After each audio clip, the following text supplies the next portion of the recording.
Hello, everybody, and welcome back to what is it? Episode 6 now? Wow. Yep. That's six. Okay, episode 6 of Blades in Dark, Embers in the Ashes. Um, Sorry we missed last week, but we're going to be back this week and have a great downtime. I'm sure we're going to have lots of interesting role play. I'm really excited to get into this, so I'm going to shut up and I'm going to hand it over to Nathan. What's happening, everybody? I'm Nathan. I use he, him pronouns, and I'm the GM or narrator, or whatever you want to use for this game. I do feel, again, I keep saying that, I do feel more like a narrator than a GM. But when you have players as wonderful as this, then that's all you just shut up and let them go. And that's what we're going to do tonight. So we're going to introduce our players and our characters and do some downtime actions.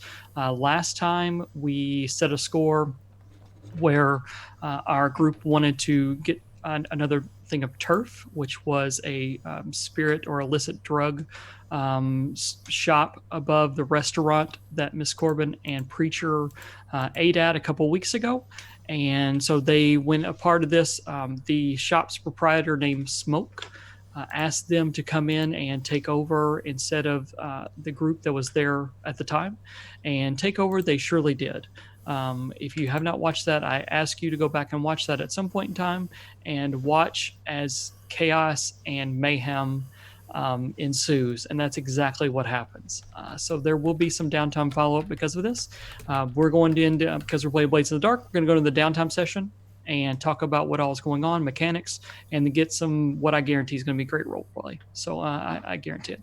So let's start with our wonderful crew and go from here. Shauna, would you like to start?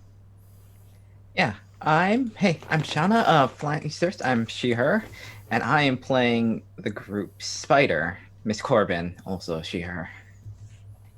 Thank you. And Duval? Hey everybody, Jacob here, Duval King Jacob on the internet. I have he/her pronouns, along with Jason Detingwinu. Eyes are Slide, and oh my god, I'm so excited. All right. And Hannah? I'm Hannah. I use she, her pronouns, and I'm playing Miss Fritter, Pie to her friends, which none of you are. And so she also uses she, her pronouns. And we are very resentful of the fact that you said that last week was mayhem and chaos, because in our opinion, it was just an average night. That's what worries me even more. And you get me every time with the pies. Yeah, every time. And last but certainly not least, we have Saevrick. I'm so happy to hear, like, every week, like, and you're not my friend.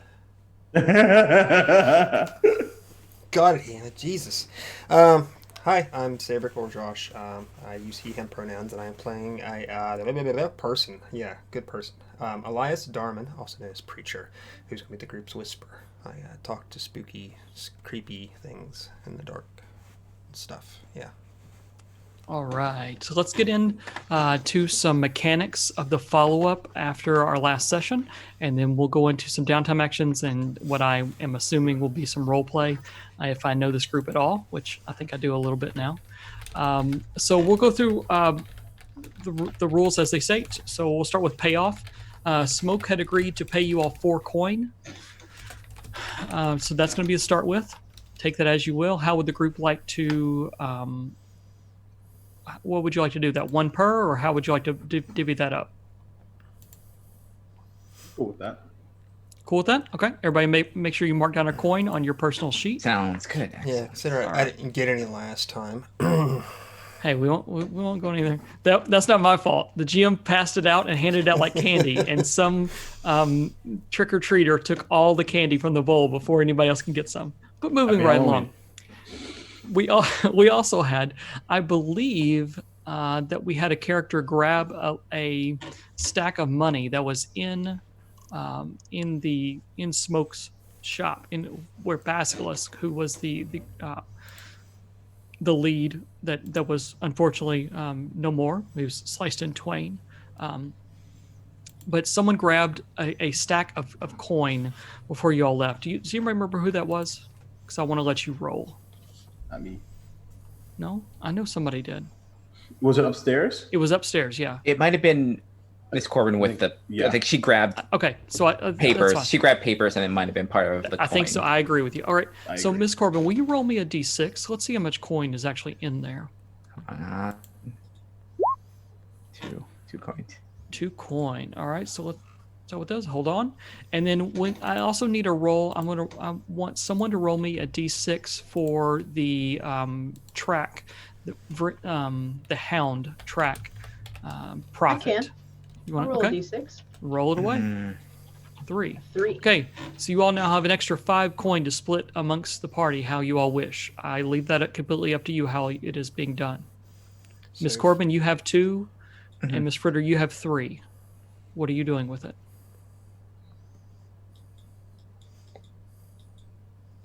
Oh, you know what?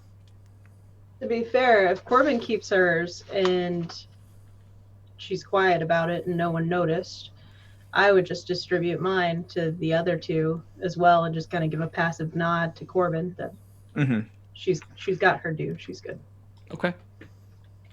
Well, considering you took care of maybe the most business physically, you don't want a little extra? I have plenty. Thank you, though. Oh. All right. I'll just kind of. All right, Good so one. everybody looks like they're going to get 2 coin. Miss Corbin's going to end up with 3 out of this. Make sure you mark that on your personal sheets. Excellent. Is that 2 All additional right. coin? I'm sorry? You say 2 additional coin? No, 2 total. Sorry. You get 2 total. Yep. All right, so let's go I into don't need heat. Coin. I got Jesus. You might need him and all the saints and the prophets too. All right, heat is after the score conflict with an opponent. The crew takes heat. Heat is people that see you, or the blue coats, or the investigators. Who knows? And this is definitely going to be one. Right now, currently, if you look under crew mode, I think you all are at 5. 1, 2, 3, 4, 5 heat. So heat. I'm going to count this as loud and chaotic high exposure. Does anyone have any problems with that? Absolutely fucking not. No, we were Okay. definitely that. Mhm. Definitely. Were we that. loud? We were loud. I only shot 2 people. Yeah, we there were were loud. I'm saying multiple yelled. gunshots, people running out of the building, someone got sliced in half. Slicing someone in half doesn't mean that it was loud, Nathan. All right. But Okay, fine. I don't contest. thank you for not contesting. I won't add anything for high profile well connected. I don't think it was. If the situation happened on hostile turf, it did not. If you're at war, which you're not. Oh, add +2 if killing was involved. Was killing involved in this one? Only slightly. Is he doing okay? I think he hasn't stitched back together yet. I'll check on him. Okay. I'll Yeah, let me know. I'll be check. here. Okay, so it looks like that's 6. So Ooh. we're gonna put 4 to heat. That moves you up to 1. You wanted level of 1, and that is with 2 heat remaining. We can talk about 1 to level. I'll look it up, and we can talk about it when we start next. Basically, that means you kind of have not a warrant out for you, but a little bit like of a warrant out for you. If the blue coats happen to see you already, or if you happen to get involved with something in them, then I can throw that as a consequence that they may take you in for questioning or want someone to take the fall. You can either choose a couple different ways to get rid of that 1 level. One of the player characters can take the fall and go to jail for like a month or something like that. I don't think that's a good idea in this case. 2, you can pay it off, and we can talk about how to pay it off. Or 3, you could pin it on someone else. So just as we go to thinking ahead in the future, that is where you can go with that. Any questions? No? All right. 3, entanglements. Time to roll our entanglements. You all have a wanted level of 1, so you're going to be rolling 1 die. Well, I hate that. 1 die. And your heat is 2. So who would like to make this roll? I think, who hasn't rolled yet? Saevrick, have you rolled yet? I have not rolled yet. You and Jacob haven't rolled? Who wants to? Yeah. Which one do you want to roll? Go for it. Okay. What am I rolling? Roll it up. 1d6? Roll a d6 for me. Oh, you're gonna wish I hadn't, y'all. Oh, I got 6. 6. Cooperation. This is the one we kind of had last time that we never quite used. So a +3 status faction ask you for a favor, agree to do it or not. Do you have a +3 satisfaction? Do not believe you do. No, you do not. I don't think so. You do not. You have all yours are around 1 or so. So we'll see if we can't work that in. But basically, somebody's going to ask you for a favor at some point in time. If you choose not to, you can forfeit rep or coin to make them go away. All right. Let's also do XP. Each of you, for your own personal XP, instead of going through all that each time, let's just do a blank 3 XP on your personal sheet. So under character mode, go to 3. Add in when you those can be used either on your playbook advancement, or they can be used on any of the attribute advancements. Everybody know what I'm talking about? I do indeed. And then if you made any desperate rolls last time, make sure that you have marked those in the column in the attribute where you made that roll. So if you made a desperate insight, prowess, or resolve, make sure you mark it a flag every time you do one of those. And you can just go ahead and mark those as you make the roll. That way you don't forget, or you go back afterwards, whatever you want. Gotcha. When you fill that attribute column all the way across, you get a dot in one of the actions underneath that. When you fill your playbook, you get to take another special ability. So if you do any of those things, please make sure you're keeping up. I trust that you're going to keep up with that stuff. And if you have any questions, again, let me know. Anybody have anything like that? All right. So for crew XP, this is the one I like to go over together. Execute a successful espionage, sabotage, or theft operation. Check. Yep. I think that's a You got 1. bar. Hey. Yep. Contend with challenges above your current station. For sure. Yeah, I think so. I think that much violence is not something the crew has dealt with before. That level of violence right there in front of you. So I would agree with you. Bolster your crew's reputation or develop a new one. We've talked about reputation before, and I believe a couple of weeks ago when you took over Vrens, you took the tag ambitious. Do you think this bolstered the ambitious tag? Do you think this helped develop a new tag? Well, to be fair, it was ambitious : we fuck shit up. So I apologize. I did not fully write that down in my notes, but I'll make that mark. it's under the reputation in my character sheet. So Then I don't have to worry about it then. FYI. Okay, I so feel then like that we did definitely, then that definitely fits. Okay. Yeah. All right, so that's 3. And the last one is express the goals, drives, inner conflict, or essential nature of the crew. This is one of those ambiguous ones where it's going to be up to you all what you think. I believe that it does, because I believe the goals of the group are to expand and get bigger or take over parts of Night Market. And this was definitely a choice to go and get this turf and take this one. So I believe that that's a yes. All right, so that means 4 XP for the crew. You only need 2 for the crew advance. So we're going to go over and then start start again with 2 in the column now. All right, and just, yep. So just mark 2, and then you all get to now choose. You can either choose 2 boxes in crew upgrades or a special ability. Pass me, but ambitious as fuck in reputation. I'm pretty proud of pass me.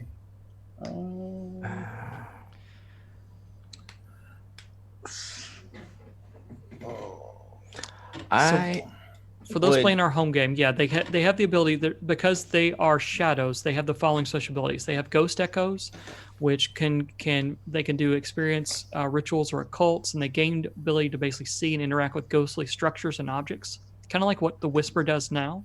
They all have that. They could gain pack rats, which is whenever you roll to acquire an asset, you take an extra die. Patron that gives them coin. Second story would give them a die anytime they do the engagement work where they're trying to get in somewhere. Slippery, they can roll two in gate entanglements at the end there, where we rolled the 6. They can actually roll 2 different ones and choose which one they want. or synchronized, which is when you perform a group action, you count multiple 6s from different rolls as critical success. So if like all 4 of them did a group action, and if one person got a 6, another person got a 6, that's a critical. Whereas right now, the same person has to get it. Do you all want that, or do you want a couple of boxes in the crew upgrades? That increased stress box thing sounds kind of nice to me. You could definitely go 2 on that if you want, But and then you need another upgrade to get the full one. Because one of the things I've been thinking about now that things are getting super hot and heavy is kind of changing changing a bit of the locale. So, I mean, certainly we have a new sort of operational sort of situation both at the tracks as well as in the bar establishment. But where we had our good friend Snake, maybe we want to decommission that location just in case. I'd agree. So are you looking to get something? You have a layer. So are you looking to get something to represent that, like a secure or vault? Yeah, or quarters? We're gonna start getting money, and we can only carry a certain amount of coin on our person. Right. You can only carry 4 coin apiece on your person for the most part. We've kind of let that slide a little bit here and there, but basically, yeah. I'm rich, bitch. Yes, we're all aware. Where'd all our money go? His eyes walks out with his pockets are full of coins. It's clicking all the way around. It's like the end of Robin Hood where they're running out with all the coins in bags, the cartoon. All right, sorry. So Shauna, you were saying what oh, I caught you mid-drink. Well, I would say I go with that, like getting change in secure and vault would be good. Are good. Everybody okay with that? I like that. Okay. So think about it over the next week. We'll open back up next week's we'll open up next week's session with where that is and what that entails. That way give you some time to think about what you kind of want, what you want to see. Secure means you have locks or it's hidden. No, it's already hidden. So secure means you have locks of some kind and some way to keeping people away from it. And a vault is just that. It's a vault where we can pack away extra coin. So, okay, that works. So now we're going to move into downtime proper, which I'm sure nothing will happen. I think this is kind of, again, where this group shines, and so I very much appreciate that. I think the opening cinematic shot for any downtime action is a sign on Smoke's shop upstairs that says under new management, closed for renovations under new management. And then kind of pans back out with whoever wants to be maybe looking at the place or walking around, kind of eyeing it up, just kind of in appreciation and going about whatever you want to do as your first downtime action. Who do we find? I think that fits right in with I's MO for sure. Okay. So what is your first downtime action? So first I'll just kind of say softly to myself, oh boy, what the hell did you get yourself into? This is so much simpler yesterday. And as I kind of turn to walk down the street, one of the things that I need to get cleared up actually is I have a harm, I believe, Yep. because of my very ridiculous actions last time. I think it's 1, but I don't remember. What level is it? It should be on your character under character mode. Yeah, I should probably go back and look at that. Yeah, 1. Mm-hmm. It's 1. You have 1 level 1 harm. I do. Okay. So how you heal in this section is you can either heal on your own, or I believe Miss Corbin's already given you all access to a healer, to the med student, if I remember correctly. Yes, good old good. Is good it Mr. Sturchill? Yeah, Sturchill. You have a progress clock for healing.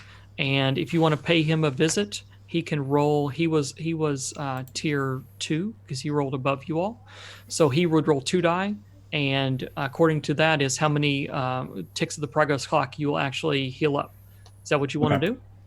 I think it's a good place to start. I imagine I'm like, it's like a, pretty severely cracked rib. So I'm kind of having a bit of trouble breathing, but so it's smarts, but I'm not, not trying to show weakness here on these ridiculous streets.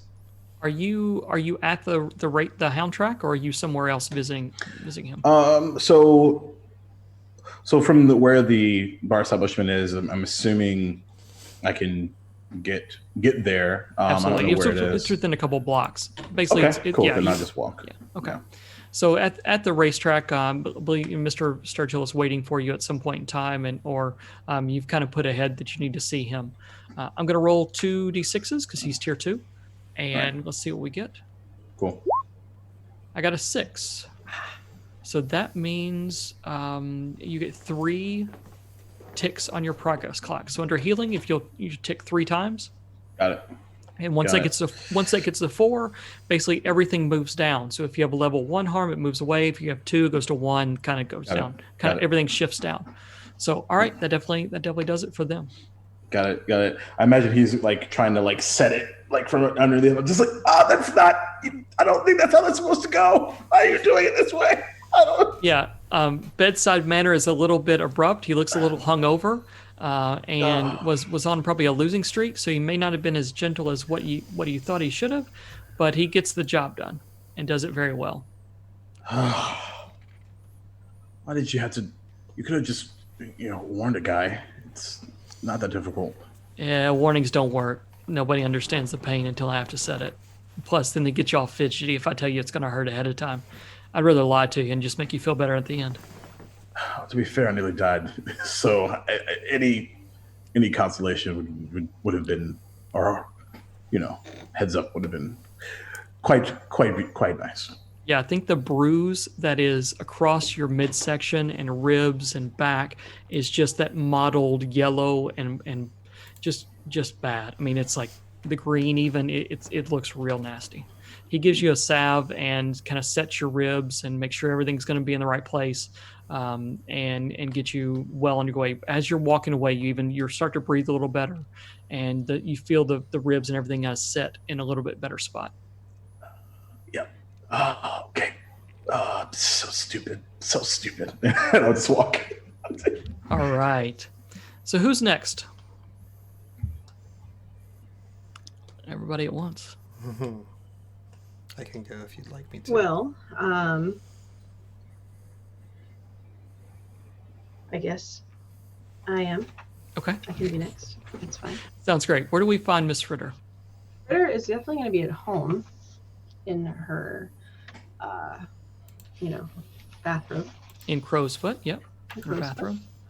Mm-hmm.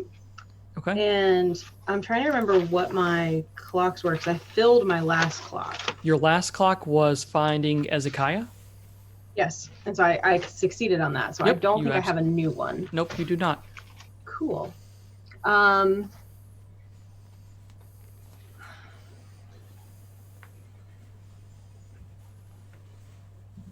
think at some point I had made a move or had suggested that I was going to move Darlene into one of the apartments in my building. Mhm. And so I think I want to make that happen, or at least initiate that. Okay. I think that's something. If you want something mechanical, you can have that as well, because this is not something you would need to spend a lot of time on. I think you have enough people that would help her move and kind of get the paperwork going and get all that together, that doesn't have to be your full downtime action. If you would like to take something else and do stress or something else, healing or anything else, you're more than welcome to. I'm trying to see if I have anything that I could have sworn I was harmed or injured in some way, but I don't see that now. If it's not listed under harm, which I think Miss Corbin was shot. Yes, Yeah. she was And shot. Eyes had broken ribs. I don't think I got hurt. I don't think so either, and I don't think you or preacher took wounds. I Yeah. didn't take wounds because I got the armor Oh, things. Yeah. there you go. So, Yeah. You took the armor. Yep. So it was very close, though, if I remember correctly, on a few things. But yeah, you did not. How's your stress? Okay. I only have 2 stress. So that's not one. You can always roll for information.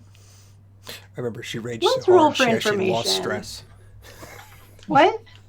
You raged What? so hard last game, you actually lost stress from Exactly. I know, I remember that. That was awesome. That's so on brand. Yeah, let's roll for information. I want to find out information about the leader of the crew. What was her name? Lissa. Lissa. I want to find out about her, what she's up to, and also establish having a history with her since she's from the neighborhood. Absolutely. let's So do that. let's. What would you be doing to gather information? What action are you going to take to gather your information? Survey. So survey Yeah. is Like survey a surveillance. location or situation, understand what's going on, sense trouble before it happens. I believe again you're in Crowsfoot, so there are 3 rival gangs all in Crowsfoot that all kind of hate each other. So definitely the mood is tense on a regular basis. So survey sounds like a good action. All right, so let's roll a survey and see what you get.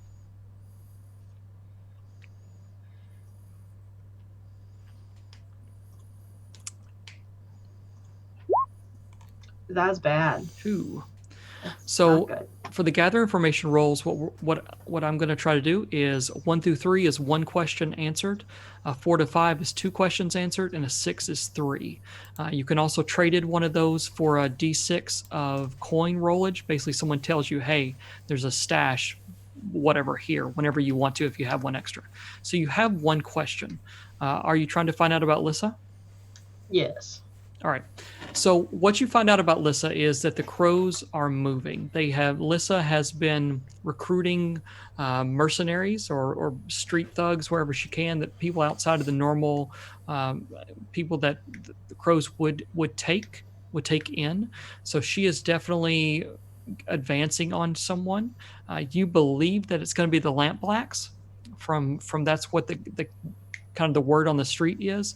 The Red Sashes are the Aruvian gang that they run the sword school, and they are kind of going to set this one out and see who wins of this 2 crew. You know that the Lamp Blacks, Bazo Baz, who you've talked to before, has had some problems with the crows in the past. And Rorik, who was the old Crow's old leader, had kind of stopped all that and kind of quelled it all. With Lissa taking over, that is not the case anymore. And you know she is amping up for a fight, and you feel like that fight is going to be with the Lamp Blacks. Well, that was very knowledgeable. Thank you, Nathan. I try. It's almost like I was planning something. All right, moving right on to the next person. Who's next? Preacher or Miss Corbin? Which one? I'm happy to go next if you'd like me to, Miss Corbin. I am going to indulge in my sin. We're not even going to call it vice. We're going to straight. Sin, it's sin to my core. And what is this? What is Preacher's vice? It is faith.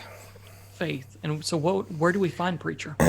Find Preacher in a little run-down makeshift sort of chapel. Walking in, gun still out at his side, probably still covered in some of the muck from our last little throw together there. Sort of walk in the door and take the hat off, put it over my chest.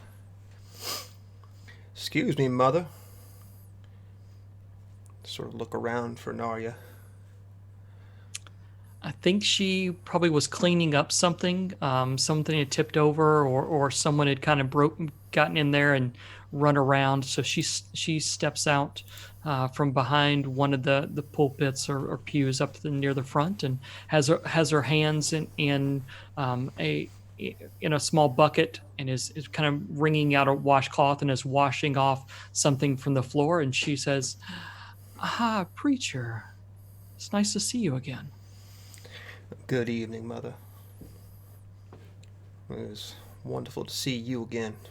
I'm sure I'm just like standing there like a fucking mess. Her of a smile is person genuine, right now. though. Right.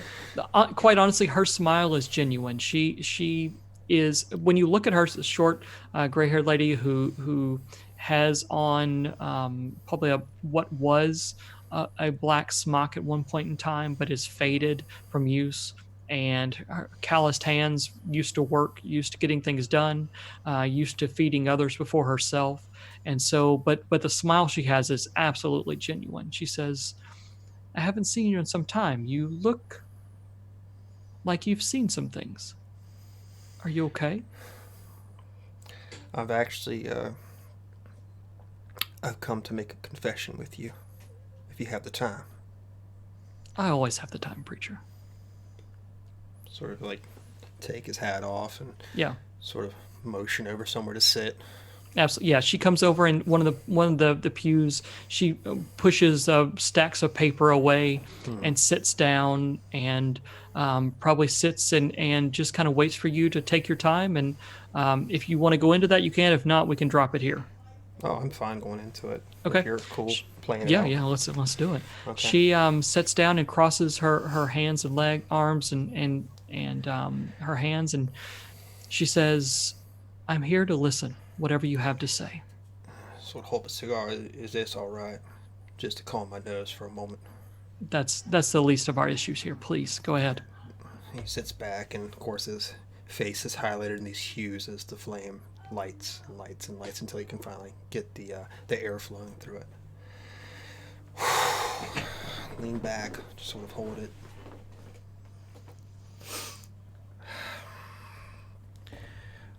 Seems the demons of the past have decided to catch up with me a little faster than I anticipated.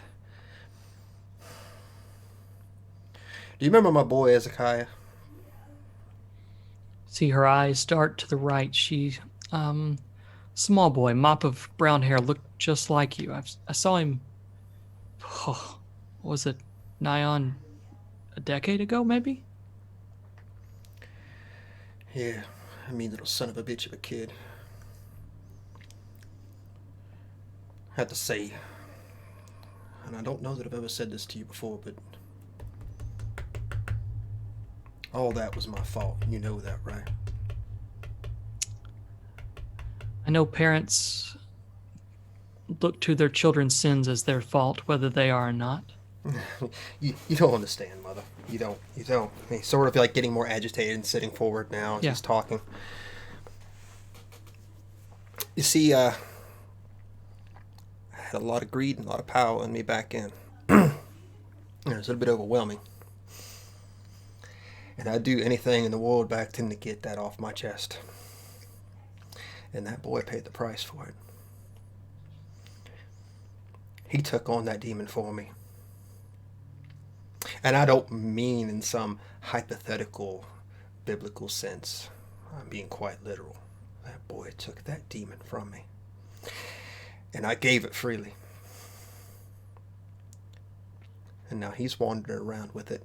And here I am empty. Trying to figure out how the hell to get it back.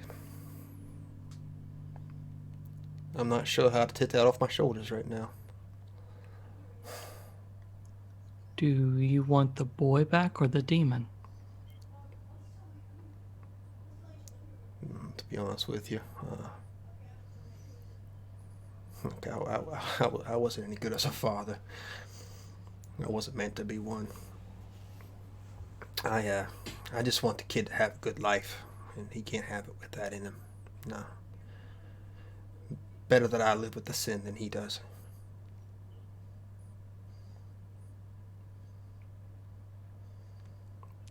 So what are you going to do about it? Well, seems one of my, I don't want to call her a friend. She'd be quite upset with me if I called her that, but let's just say an acquaintance seems to have at least claimed she's located the boy, or at least some of his belongings, and might have given me a trail back to him.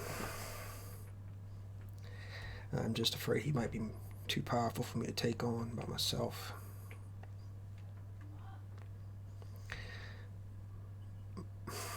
It ain't right for any parent to have to bury their kid, right?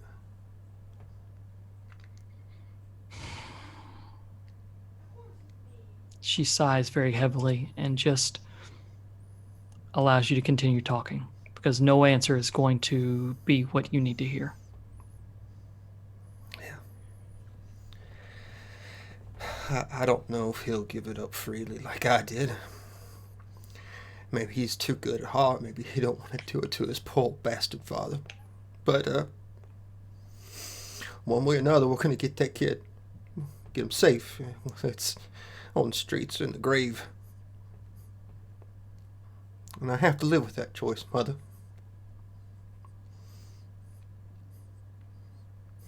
I don't know what to do.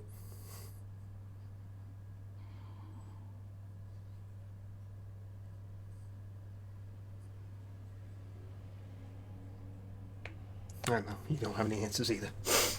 I'm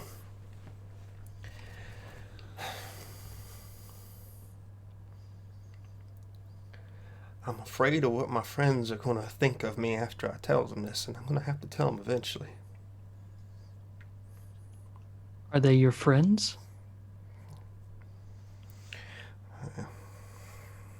The only family I've had in the last 45 years. How sad and pathetic is that, huh? What would you do for them if they were doing under the same circumstances? Well,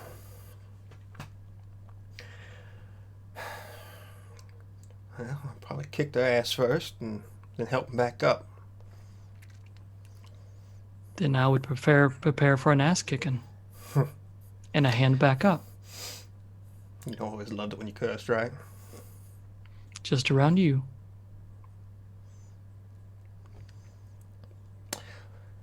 Well, he sort of like puts the cigar out on the pew there.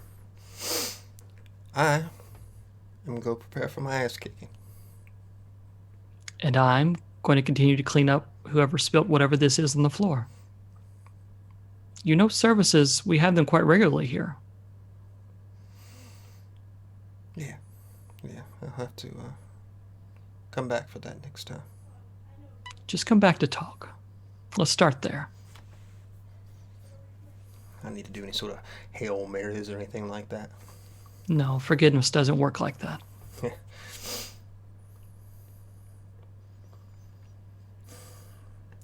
Your mercy always endures over me, and I appreciate it greatly.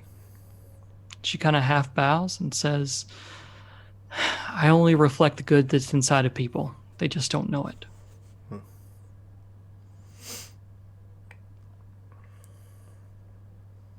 Sort of take her hand and squeeze it.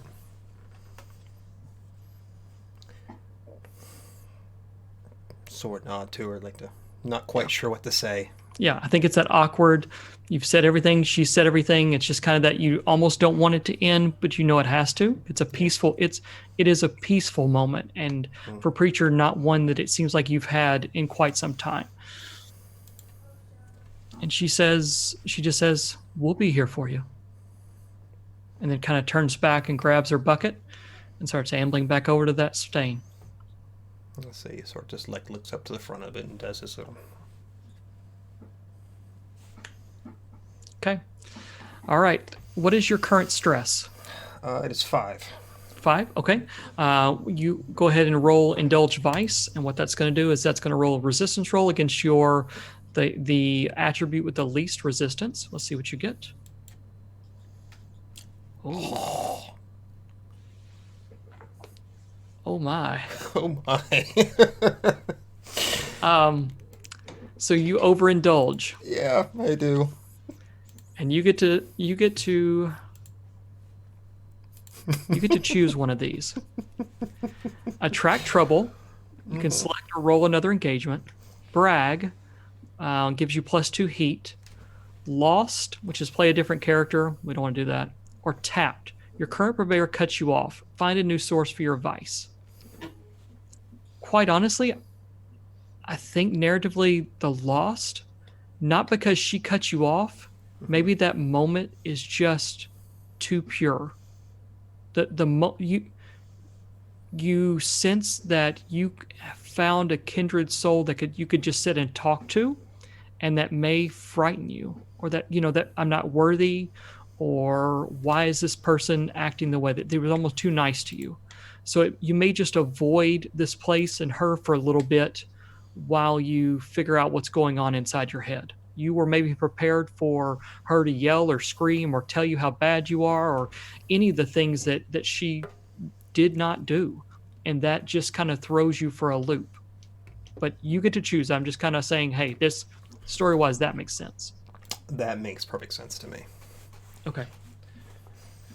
So I think Preacher steps out of the small chapel for at least for the time being, the last time, and makes his way back out into the world that hates him, and he hates the world as well. All right, Miss Corbin. Where do we find Miss Corbin? We find Miss Corbin at the bar, surveying over the destroyed pieces from the battle, and she sees eyes. We should talk. 5 o'clock tomorrow. You're not in trouble or anything. Just get to know each other. Sure. My place. It's on Sorry, the card. that killed me. You're not in trouble or anything, but you will be there. And you'll dress up and you'll wash and you'll make sure everything looks okay. Like, that was all implied. That's awesome. All right. Sorry. My bad. But it's to Miss Corbin's apartment, which is conveniently above her her office. It's in the decent side of town, Midnight Market, but it's not especially upscale. And just like canonically, like I want to place that moment like right before my downtime action, because literally me saying like, what the hell are you doing, kid, is magnificent. So what mechanically does Miss Corbin want to do as your downtime action? Oh, this is indulgence. Okay, this is, indulging your vice? Vice, yes. So you get there and they will let you in to the building. Yeah, I am freely less cracked rib, so I'm feeling particularly fancy. Mm-hmm. And I walk kind of up, I assume there's some stairs. Mm-hmm.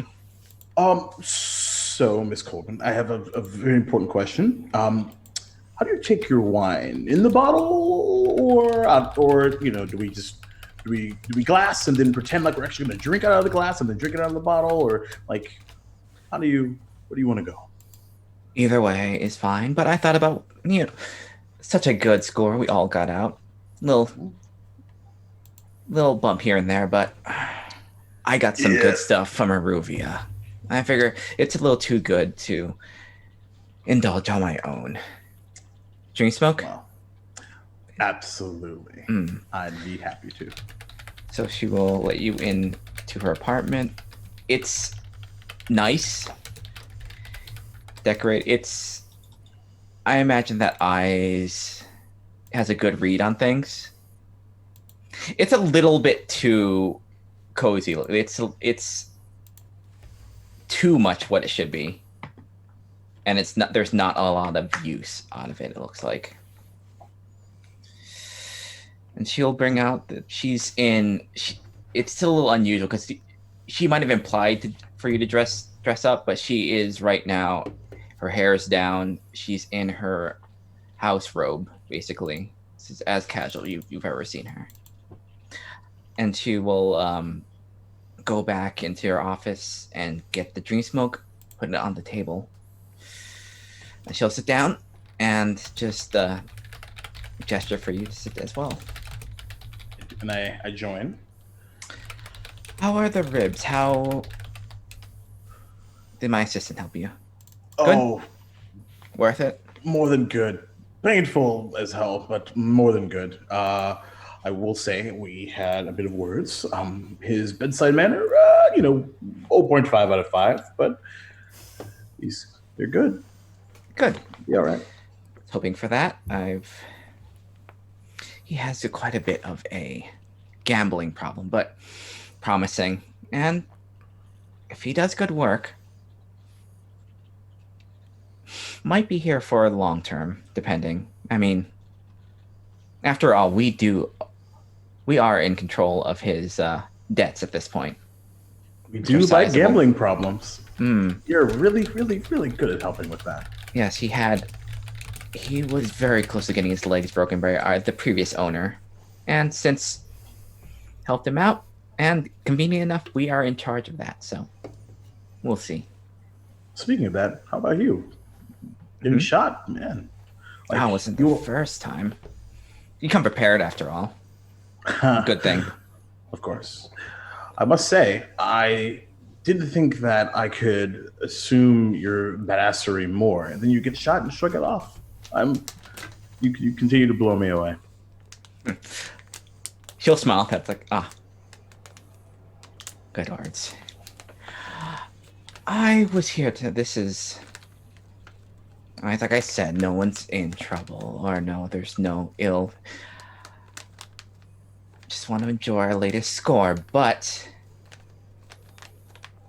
it has come to me that we are in quite a bit of trouble now. We have. I think so. Yes. Our acquisitions, while very fruitful, have debts associated with them that are not our own, but several large factions. And they may come and knock and try and get the money that they deserve. So we have several enemies that we have inherited. And how are you feeling after the fight? Not the ribs, the nerves. I kind of like raise my as long as I don't think about it, it's fine. But like the minute I think about it, then I have to come back to, think about what got me to the dance to begin with. But the thing that's so insane about this whole thing is it's happening so fast. Like no one often does.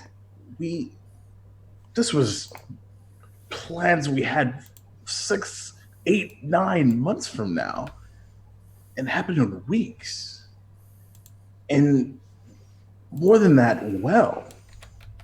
And so, if anything, I think now I must admit I'm a good guy pretending to be a bad guy. I'm a bit of an actor, if you will. And me putting myself in harm's way is not exactly my cup of tea, but yes, I would do it again. And it ended up working out, surprisingly enough. But I think for the first time in my life, truly, I think I'm fucking scared. But I think that's what makes us human. And I think... But you want more of it, right? Oh, my God. That's... Yeah. Isn't that bad? No. Isn't that too much? No. No, the fear keeps you sharp. Keeps get a little overconfident, you make mistakes, and you get shot badly or worse. That is why I have a question now that we're in a position where there is maybe no going back. What do you want from this? All this? Initially, it was money and influence to get what I needed. But I'm so close, almost independent of it. You know of my child troubles, if you will, to put it simply. There seems to be a lot of that going around. Indeed. That was a surprise, too. But now that that's it feels like almost on my doorstep. It's almost like these two, I'm in a traffic jam and there's these two lanes. I feel like if I go too far left and too far deep into this, that I'd lose all the progress that I have. So to answer your question, I don't know. With your family, with your son? Right. Yeah. At some point, you are going to have to decide. You may not have both. If you play it right, you may have both, but But if I play it wrong, I lose everything. You just have to know where your priorities are. And I got where I am by scamming the rich nobles that go to the college. One thing I haven't learned: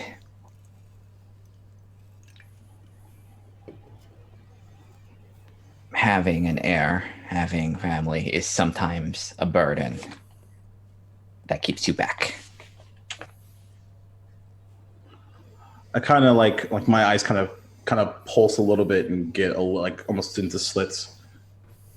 Did you get overconfident? Where did you fall?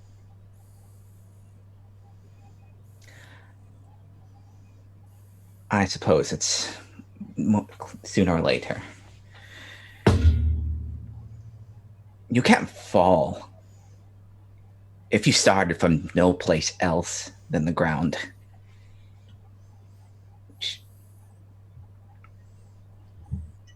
Do you think I came from out there? She'll point to the island, raised silver spoon, all that. No, you're too good. You're too damn good. Those children that Miss Fritter uses, I grew up with them.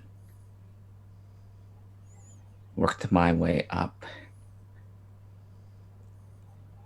And it's the only thing I'm good at is this. All this. The apartment. The office. The position. Clothes. This accent. It's for them. Opens doors. Gets you where you need to be. Once you're in with them, guards are down. And I intend to get higher and higher than this before the fall comes eventually, one way or another. That's why trapeze artists have nets, right? The real big shows do not have nets. That's why they get the higher admission. People go in hoping to see someone fall down. So high risk, high reward. And that's how that works here. Is high risk, high reward. We're there. We are definitely there. And I am impressed by the way you work and everyone in the group works. And I notice that there is a little bit apprehension around me. I wish to encounter some sort of trust. If we do not trust each other, if we are not comfortable with each other, we're not going to work well. And that's the thing that's fascinating. I actually think out of everyone, you're the most trustworthy person here. It's my line of work. It's if you lie too often, people don't believe you. If you say it straight to their face what you're going to do,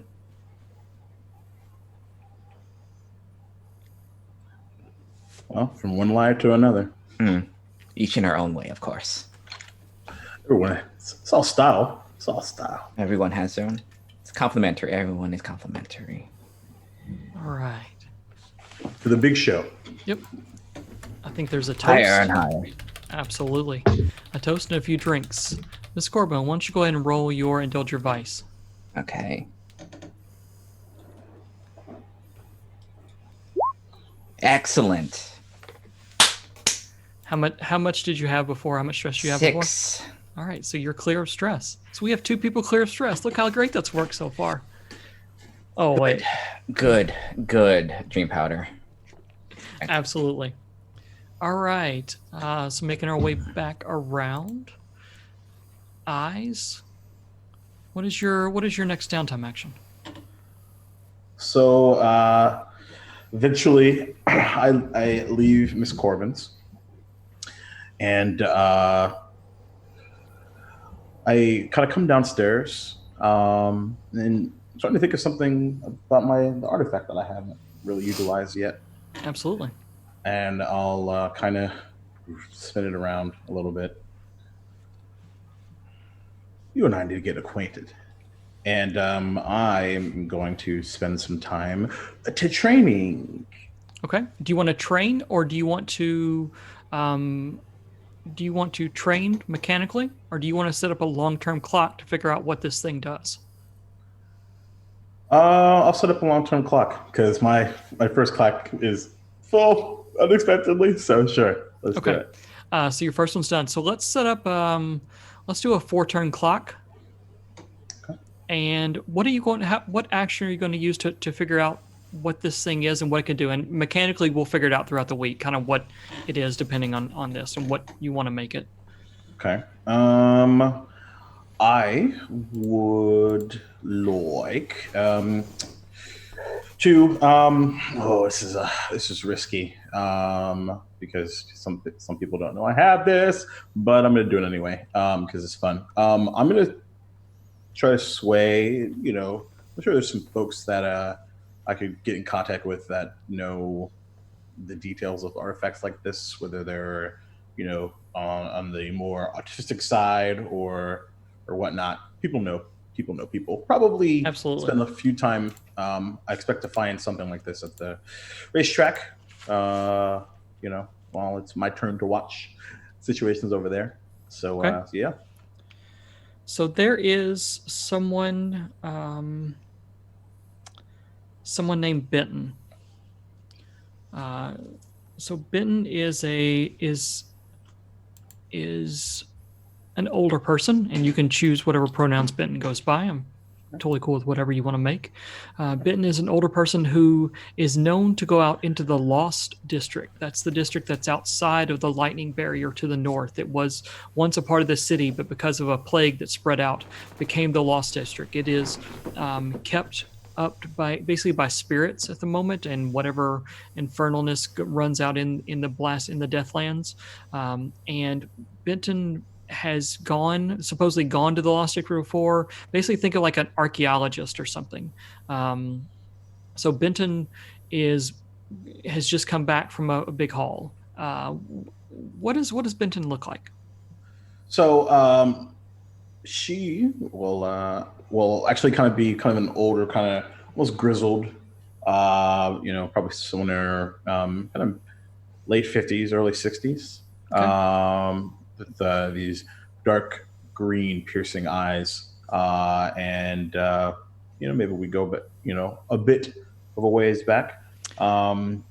Yeah, maybe she kind of has the same mental frame that every time she goes out, she might not come back. So when she's back and spending money, she's definitely been at Two Cats before, and bought the bar out. Maybe that's how you all met. Is this person buying the bar out? What's going on? Right. So it's my lie. yeah. So she definitely has seen, and she looks like she's come in from a good haul. So she kind of sees you maybe from across the bar, and has a drink. And before you even walk up, she's pointing the bartender and pointing at another one, and kind of waves you over. Her hands are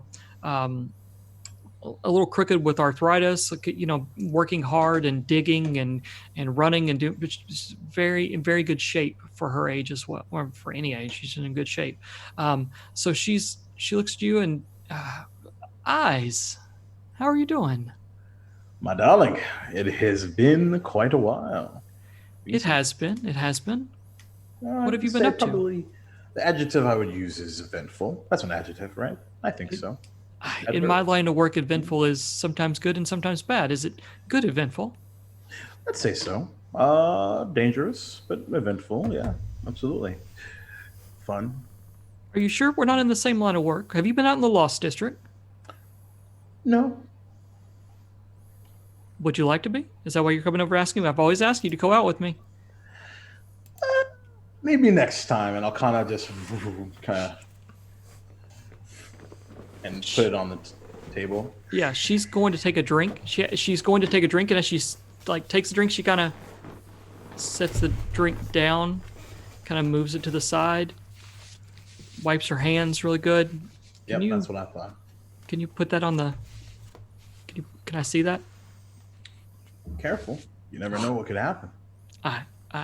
Careful. Come on now. Who And are you talking? I kind of give her a wink, and Yeah. I'll make a kind of a point to like drag it kind of noisily. Right.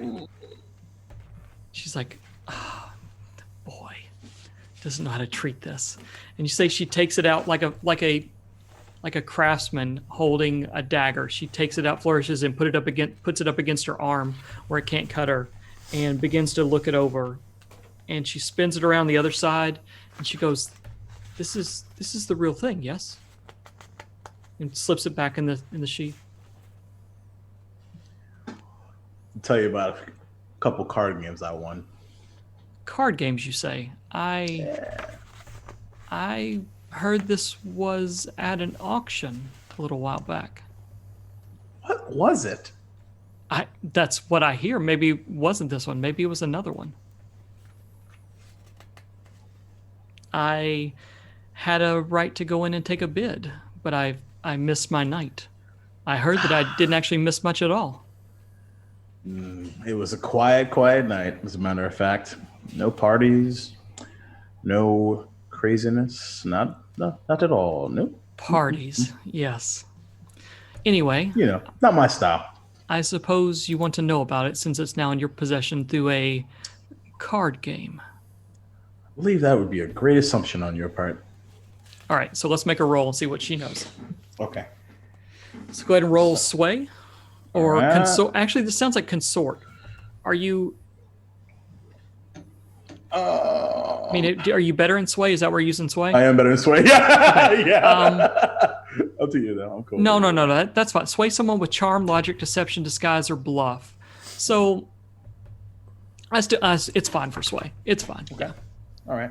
I always like to read them again. Sometimes some things fit, but this is kind of like she knows you shouldn't have this, and you know you shouldn't have this. So that's where the lie entails, is that you're not supposed to have this, right? All right. Did you roll? Not yet. Is it what position? Risky and standard's fine. Position All won't right, matter cool. on this. It's just right. whatever the number we want to get, or Okay, we cool. get. All right, we'll see what happens. 5. She tells you that it is. I have to. She knows about it. So what we're going to do is that is going to be 2 ticks on your 4-tick chart. Okay. So she knows some things. There are some things she doesn't know. She knows. She basically tells you the craftsmanship of it, how keen it is, how it holds a sharp edge, how it seems to cut through armor, that kind of thing, and the maker, that it was a craftsman in a Ruvian make brought over to supposedly something about demons or some such knowledge, but I don't really believe any of that stuff. You know that it actually holds more, and it has some kind of spirit connection, and so those 2 other ticks are going to be what you find out with that connection. But this basically is a fine dagger, so it will do more for effect, and it would also ignore armor. All right. Well, that is good info to know. But as I'm sure you're aware of, you haven't seen this. You don't wish to sell it, do you? I missed my opportunity once. I hate to miss it again. Not currently. I still have a little more research to do to see what else this small little bad boy is about. So let's call it a standing offer then, shall we? I think that sounds mighty nice. And where is Eyes currently at? I'd say we have 2 cats. Okay. I think you slide the dagger. You probably slide the dagger back in, proceed to have a drink, and you hear a commotion from outside. Someone is yelling. Someone sounds like they're yelling your name.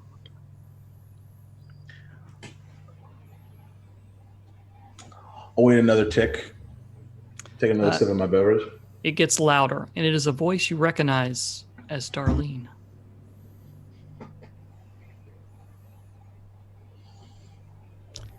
She is yelling, What does she call you? What does Darlene call you?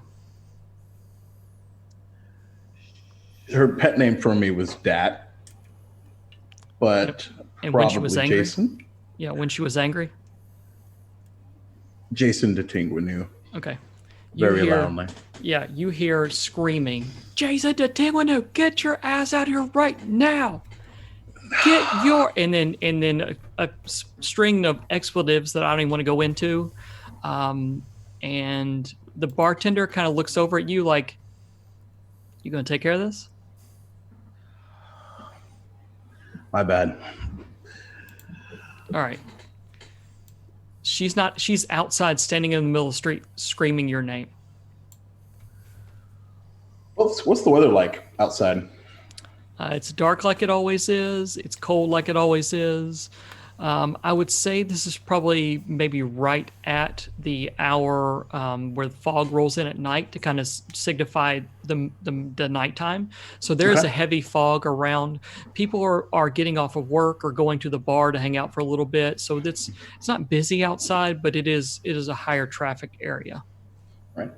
Go to kind of the coat check and grab my large purple trench coat. Absolutely.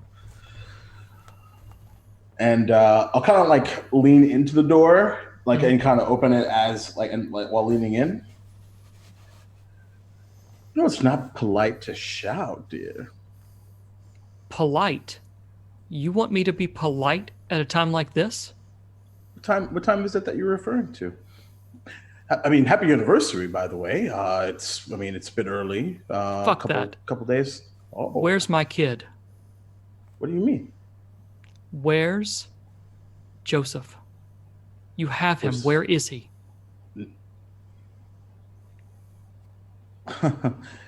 To be fair, dear, if I had Joseph, you would know that I did. She steps It's- forward, not angry, but almost like breaking down. She says, Hey, whoa. she says, I know you have him. That insipid little man came walking by and talking to us, and I saw him talking to Joseph. I saw him talking to Joseph. What little man? That's short, older, ratty-looking face, Is she bad describing hair. Snick? She's absolutely describing Snick. She says, I saw him, and now he's gone. What? Just give me. If you want him back in your life, we can talk. You just have to ask. I didn't think you wanted him in your life. The very last conversation that you and I had, Darlene, I told you that I was coming for him. I not? Exactly, and you came for him. Where is he? You know, since we're being transparent, you and I, in front of my favorite establishment, our favorite establishment at one point, you know, that little dopey looking guy, yeah, I sent him to come find my boy. But I haven't resolved that situation yet. So now it sounds like you and I do have a collective problem because now our son is missing. Because let me be very clear, I am as loud and brash as you are.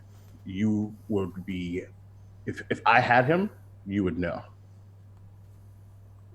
So think about this very carefully. I'm literally sitting at a bar. I wouldn't leave him home alone. Think about it. It doesn't make any sense. You know how much I love that kid. I love that kid so much that I was going to take him from you. Do you have him? No. Can you get him back?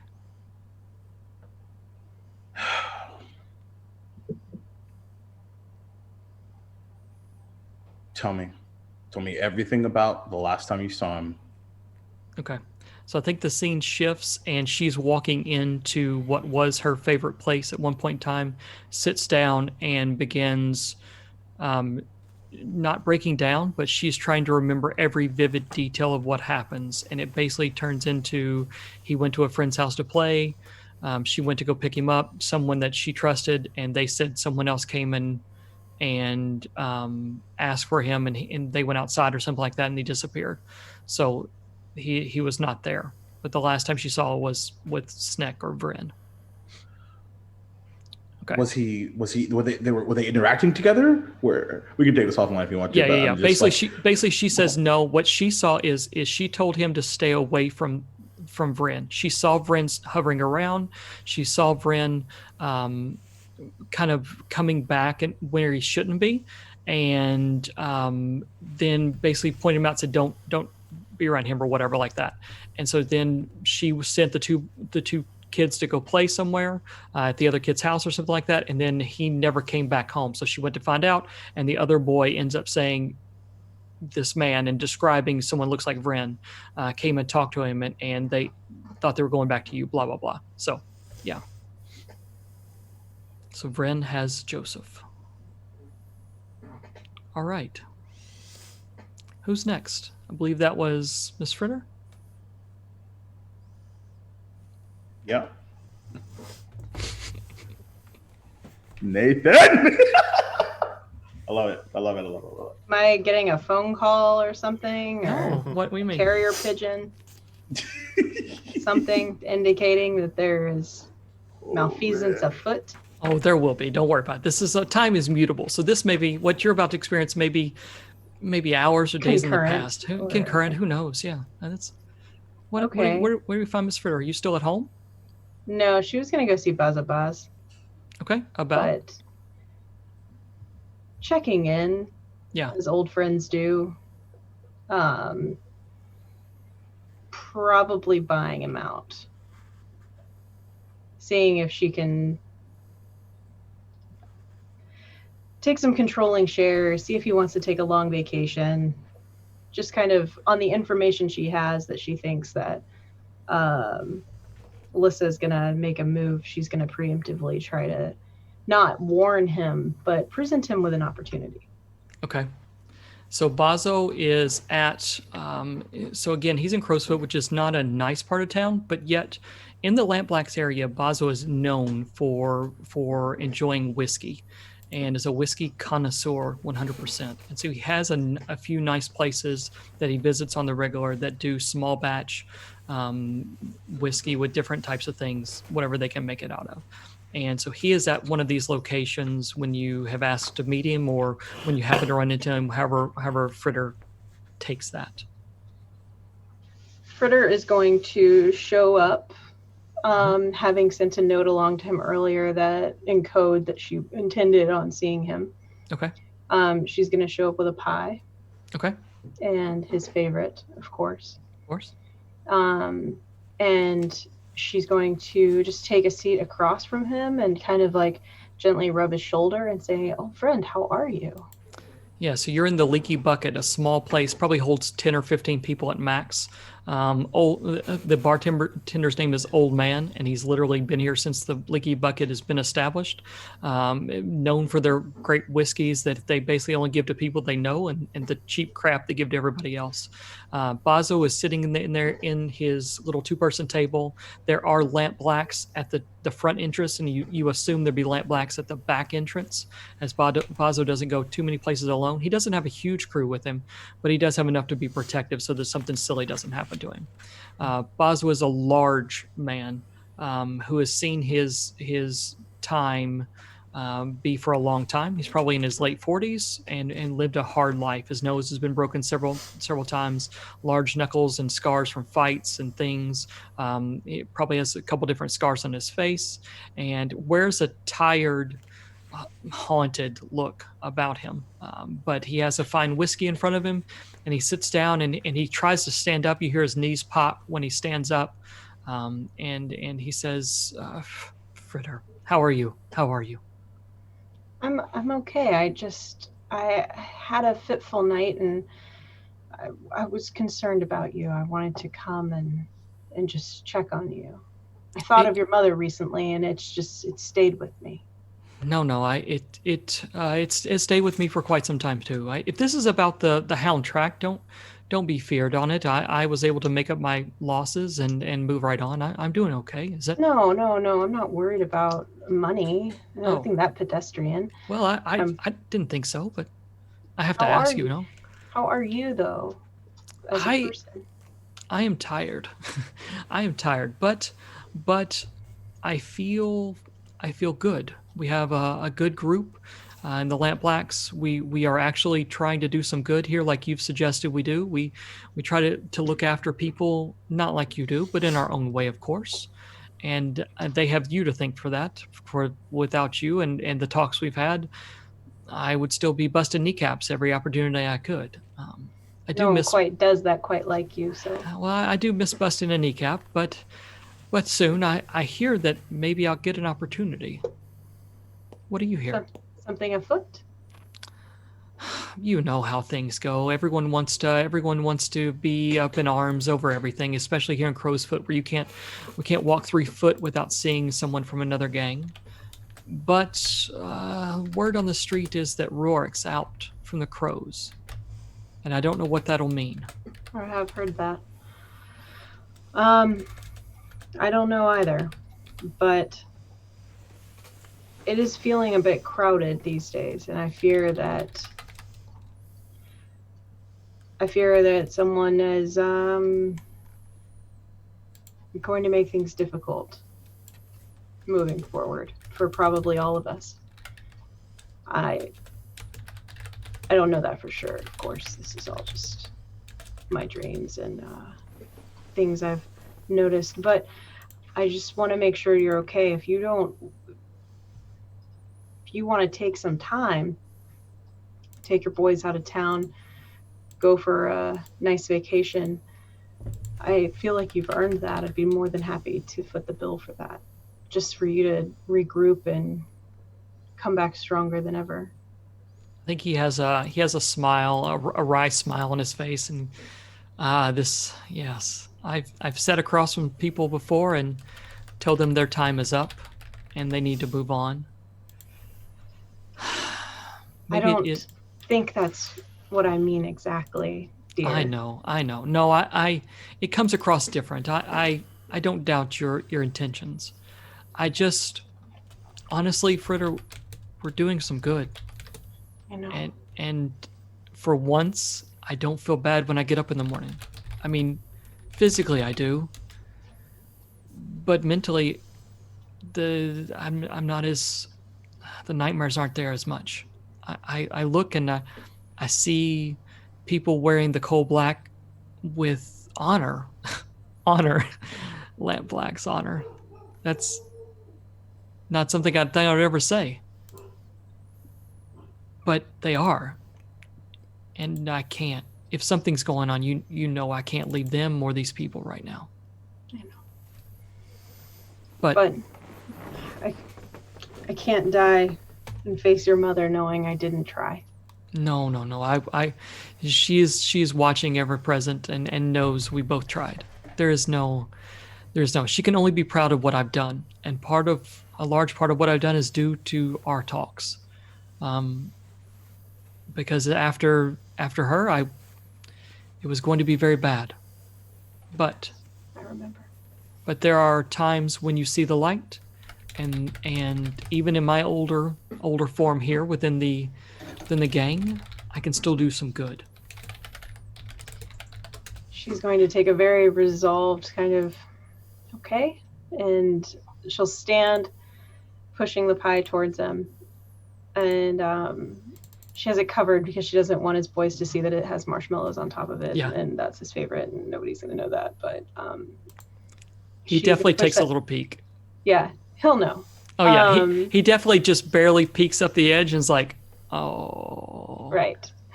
But she'll like take the back of his head in her hand, like cradling kind of the back of his skull, and just like pull him forward and kiss his forehead, and just say like, if you need anything, please let me know. Absolutely. And she'll just leave. So mechanically, what would you like to do? That was a stress reducer for her. Yep.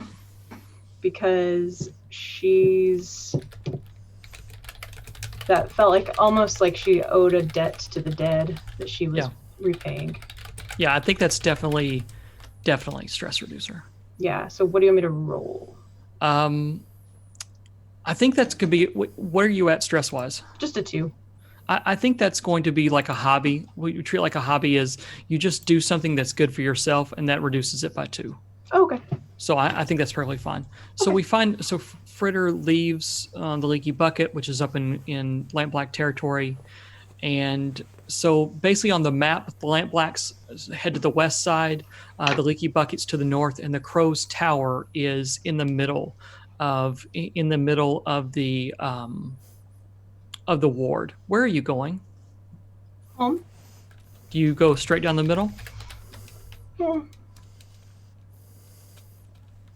Yes. Sure. Absolutely. Do you have your kids around you? Always. Absolutely. So as you go south, I think one of the forward scouts, basically one of your kids that is supposed to be who is around, comes running back and says, and basically kind of relays it to you that Lissa wants to talk. Goody. Something new and different for us. All right. Sure. We'll just go talk to Lissa. Okay. So you make your way south. You know she's in the basically there's a large roundabout in the middle of the ward, and the Crow's Tower sits in the middle of that, towering over all the tenement buildings and buildings around it, the factories and things like that. And Lissa stands out front, waiting for you. She has fiery red hair, probably cut short and shaved on the sides with the top grown out a little bit wavy, kind of flips over to the side. She has a scar on her lower lip. Is probably in her late 20s, maybe early 30s, but late 20s. She has a sneer about her that you don't know if it's a scar or what, but that definitely drags her smile into the sneer. She looks like she just likes to beat people up for fun. That's a look, right? So she's waiting for you, and she and the crows. There are a large group of crows that are around her, but she's stepped on in front of them, and she kind of sees you walking, and calls over and says, "Pie, is that you?" Hello, my dear. Pie,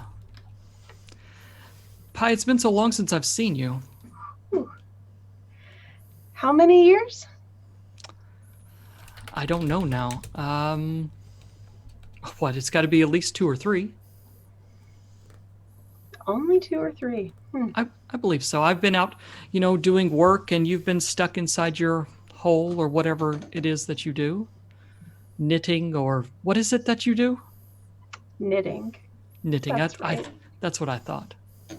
That's what older ladies do when they've gone into a time where they can't really do anything else. And she kind of looks around at the crows, and some of them are kind of, the boss laugh thing. I know, dear. Not all of us get the joy of being a whore for very long. How can I help you? Sorry. Sorry, Nathan. I should have prepared you for that. No. It's hilarious. So she sputters for a second, and is like, well, we all get to the top in different ways. Some people get to the way like that. Some people stab others in the back. It's what we do. I'm quite partial to stabbing people in the front, but this is quite poetic for this evening. This fog rolling in and us talking about death. Why don't we get to the point, dear? Point. I like that. The point is, I'm running the crows now, and we're running you out. I have another... From my knitting circle? Whatever you want to do. I don't care. We have another thing to take care of first. Gives you some time. We were cordial at one point in time. I think she steps forward at this and says it in a lower voice. She keeps her hands very much out. She knows what you are about. She steps far enough away that you cannot step to her very quickly. But she steps forward a little bit and just says, we were cordial at one time. Call me sentimental.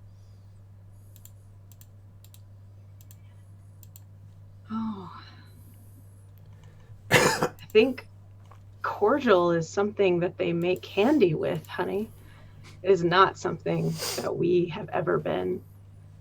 And she's gonna take, like, Fritter has like kind of a braid. She's gonna pull out a knife, but not towards her, like just in her hand. And she's gonna pull her braid down, and she's just gonna cut her braid off and drop it on the ground and be like, but I guess there are times for things like this, my dear, and I await you. And then she'll just turn, do an about face, and walk away. Absolutely. All right.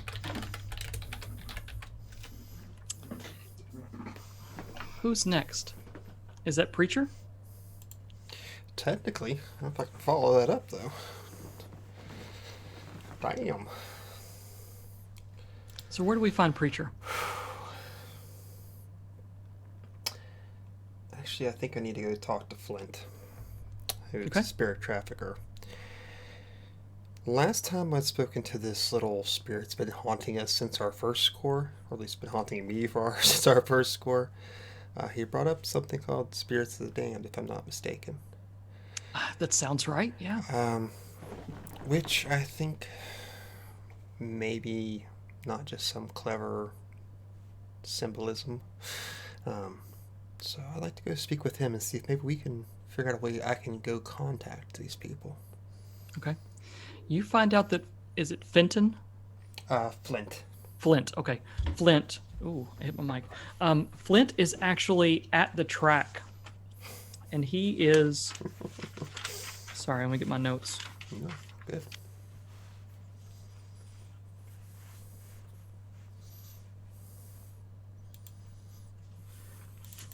So Flint is... Oh, dang. Sorry about that. Ugh. Pop filter. I'm scared of Miss Fritter. I'm not gonna You lie. should be. The braid thing kind of Yeah. all of it. Okay. I'm back. She can't hurt me. She can't. I'll tell that. She can't hurt me. She's a figment of my imagination. She can't hurt me. Okay, moving on. So Flint is actually, like, he's at the track, and you ask around, and they say he's with the dog master. Dog master's name is Summer Val. Summer is a Scovelander, tall, dark hair, long dark hair guy who is supposed to be a master with these animals. But there's also an arcane element. As you go walking down that way, the dogs are kept down in the arena base, and you feel the cold of spirits around, more than, almost like they're collecting here. They don't seem to be after anything. It just, you can feel their very presence here, like it's a little small concentration of them. And Flint is talking with Summer and about one of the dogs. I think they have a dog in like a chute or a kennel that they're talking about. And you know that there are spirits circling around you. They're not trying to get you or anything, but they're definitely around. And Flint sees you and waves you over. Preacher, how are you? Fine. A little surprised to find you here of all places. What do you... Oh, because the dogs? They're magnificent. Look at them. And so what would... If you took a greyhound and a mastiff and put them together in a place where it is dark all the time, and they bred these things to run and be like long distance runners, what do you think it would look like?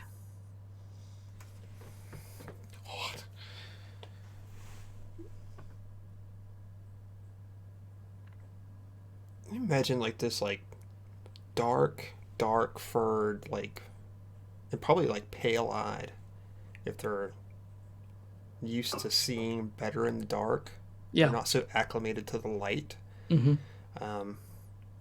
But I think they'd be gaunt. That greyhound gauntness they have to them. Yeah, I think they also have maybe some like iridescence. Like their coat shimmers just a little bit, like it glows almost. So maybe they turn off the lights in here, and as they run, you see their eyes and their bodies glow a little bit as they're running the track. I think that'd be kind of cool. I like that. So yeah, this dog is large. Probably it comes up to your hip, but gaunt, long legs, and a huge chest cavity for breathing. Looks up at you with large pale eyes and pants a little bit. They seem pretty harmless. But Flint goes, I've never seen the like. And he says, I've been talking with Summer.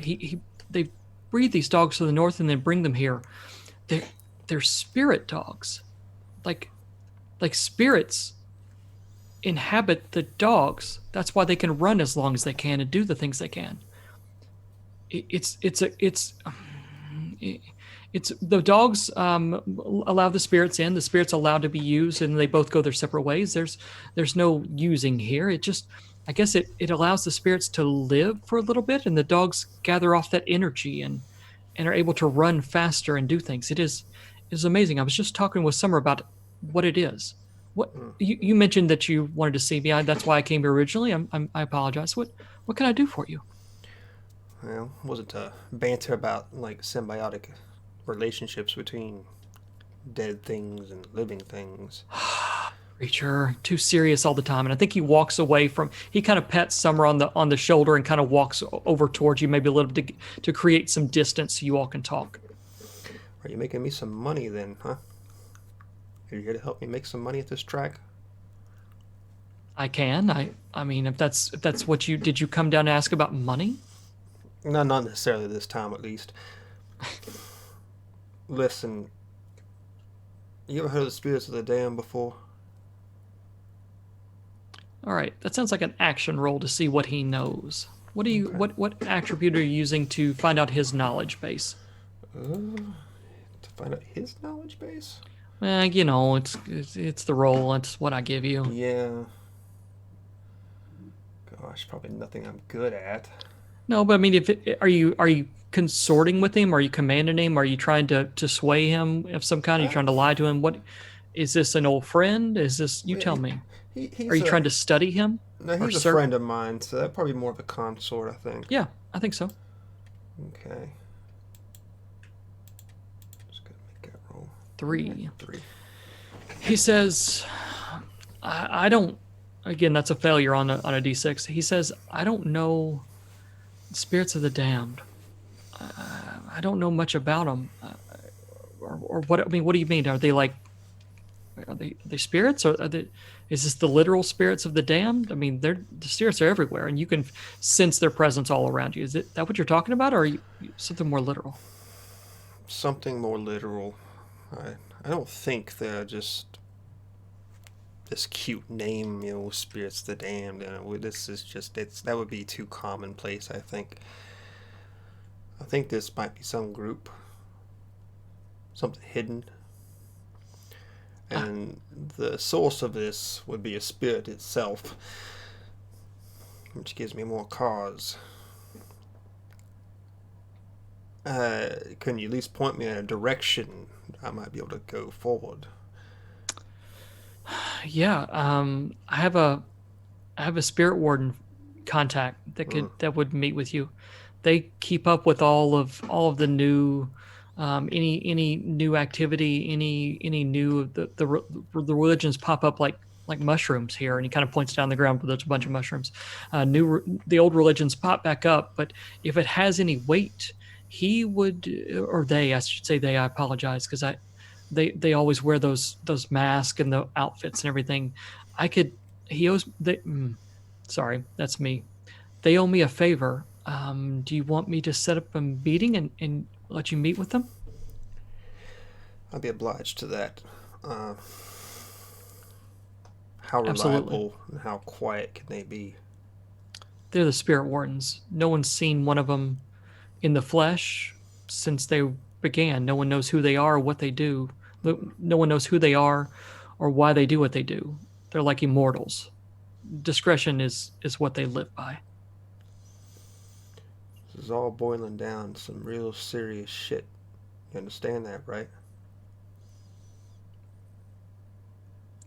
If you're serious about it, then I understand it. Yes.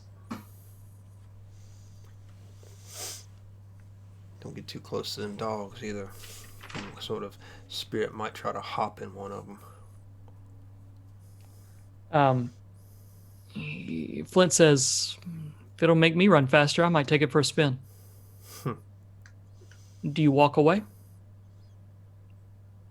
Yeah. Okay. I say as you're probably walking up the steps from down there, the it gets a little warmer. I mean, it's still cold out, but it gets a little warmer because you don't have all the spirits around you. And you're going up the top steps to kind of look down upon the arena floor where the crowds gather. And you feel the cold of a spirit come into your presence that is trying to make itself known. I'll open myself up for that conversation. Okay. It is the spirit that was attached to you. As you do, for an instant, you don't feel the calm or the fighting that normally comes with it. You feel, for some reason, as you try to attune and try to look into the ghost field, you feel utter rage, but then it passes. The spirit awaits you. You said you were looking for a vessel, correct? I am. Yes. I have. I come to you. I told you before. The spirits of the damned. They. You see, hear his voice, like he wants to say things that he's not able to. It's like he's fighting to keep hold of his memories and keep hold of who he is. So the more time that passes, the more that is lost. He says, I feel myself slipping, but I stay close. The spirits of the damned are close, so close. They want to bring her back. They want to bring her into the flesh. And they're close. Who's her? He almost recoils. Her, they, not of this world. Not of this world. She is not. But if she comes into this world, she will bring destruction and mayhem like no other. See, we're already living in some sort of apocalypse world as it is. You think things are bad, but they walk the earth, the world. It gets worse for people. And again, those are all broken up into size and like collective thoughts and banter. I mean, I appreciate the little bit of tidbits of information you're giving me, but it's nothing to go on. I don't know what you want me to do. You speak in riddles. Seek the spirits. Seek the spirits in 6 towers. See, They're that's something I can work with. they're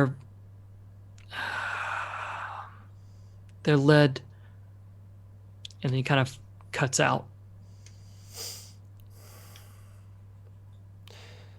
When's the last time you ran free? Free? Yeah. Come on. Time. Time is people. I don't know time. I know time's short. Short for me. Short for you. Well, since we're living on borrowed time or not living in borrowed time in your situation, sorry, I don't know how to key that phrase to sound a little bit less barbaric about it, but come on. I'll start like walking down to where the dogs are kept. Mm-hmm. So commune with one of them. You can run free one last time. Feel what it feels like to be alive for maybe just a few more seconds. He lets out a huge exhale of breath. And I think so yeah, Summer and Vale and Flint are kind of standing there over the dog, over that pale, that ghostly white pale dog. And as the spirit kind of leaves you and goes into the dog, you think you hear Ezekiah. And then you see the dog kind of almost like puff up a little bit, as if the spirit is there and is scratching at the gate, wanting to run. Like here we go, time to go, time to go. I'll go to the gate. Sort of look down to it and nod. You go on, run free for a little bit. You deserve it. And open the gate up and let him go have his rounds. Yeah, the dog absolutely shoots out. And I think Summer kind of looks, goes, I haven't seen that dog run like that in a long time. All right. And that's where our scene ends. Unless you have something else. No. Just, I guess I'm going to be starting a project here to try to locate these ghosts in 6 towers, if that's not correct. Yep, that's what it sounds like. Okay. All right, Miss Corbin, where do we find you now? She's in one of the large storage rooms, tunnels underneath the races territory. She's been organizing in times that the races are closed. Bare knuckle brawls, contests for the strongest, most tenacious of the toughs in this city. There's a small purse, but this is mostly for her to start scouting out possible extra bodies that might be useful. Absolutely. And this night, I think she would ask for the fights, ask Miss Fritter if she would like to come watch. Miss Fritter will respectfully accept that invitation. So I think we're in the crowd. There's like a hastily built up cage, mostly built out of like excess like dog cages built up in. There's lights. There's a small betting crowd, so that off the books betting's happening. It's all smoky and there's yelling, and we're just standing there watching. Well, what do you think of the last few? Well, I think they'll do. Hopefully enough. I've heard certain things. Care to share? I heard that little shit Lissa was trying to flex her muscle earlier. So cute when she tries. It'll be really fun to watch her die the way her mother and her pathetic father did. And the feeling that she is a fucking idiot. Mad dog. She will try and go after us. Oh yeah, she's coming. And that's what this is for. I know. You're always thinking ahead, dear. I owe her so much. Time to pay it back. That you do. She thinks that we're small and we're weak, and part of me doesn't want to believe that. Part of me wants to know that she recognizes what we are as an enemy, but I just don't think she's bright enough to really know that. So I think this is just standard, very boring kind of underestimation. She's a blunt object and somehow made herself leader. And I'm sure everyone's going to pay for that. I know how she became their leader, but she doesn't realize that fades fast. But it'll be fine. But this will be good for us, I think. Yes, this will be good for us, and unbeknownst to her, she might be beneficial in the long run. You want to keep her? Oh, no. It's just that she angered the wrong people, and they're people that we're friends with. Yeah, she doesn't realize that half of her team grew up on my block, and I fed them, and I clothed them. And she's fighting the Lampblacks and everyone else by sticking her nose in Night Market. And there's the Ruvians that are just going to swoop in, assuming that she wins. So I like what you've done here, though. This is quite an interesting little enterprise, and I approve. that's what I came here for. What do you think? I don't have the eye for talent that you do for these sort of things. What should we look out for? Exactly. Endurance matters the most. So anyone who can take their hits and still stand to give a few licks, that's who we want. They'll sustain any kind of initial frontline damage and still be available to fight. And I like these two over here. They have talent. Oh, certainly that. I was also thinking about those two from the bar. The ones that lived. Yes. Not the two that I paid off of, those two. Oh, no. Not the two that left. They did, the ones that stayed did try to fight, so I appreciate that's certain loyalty that I like.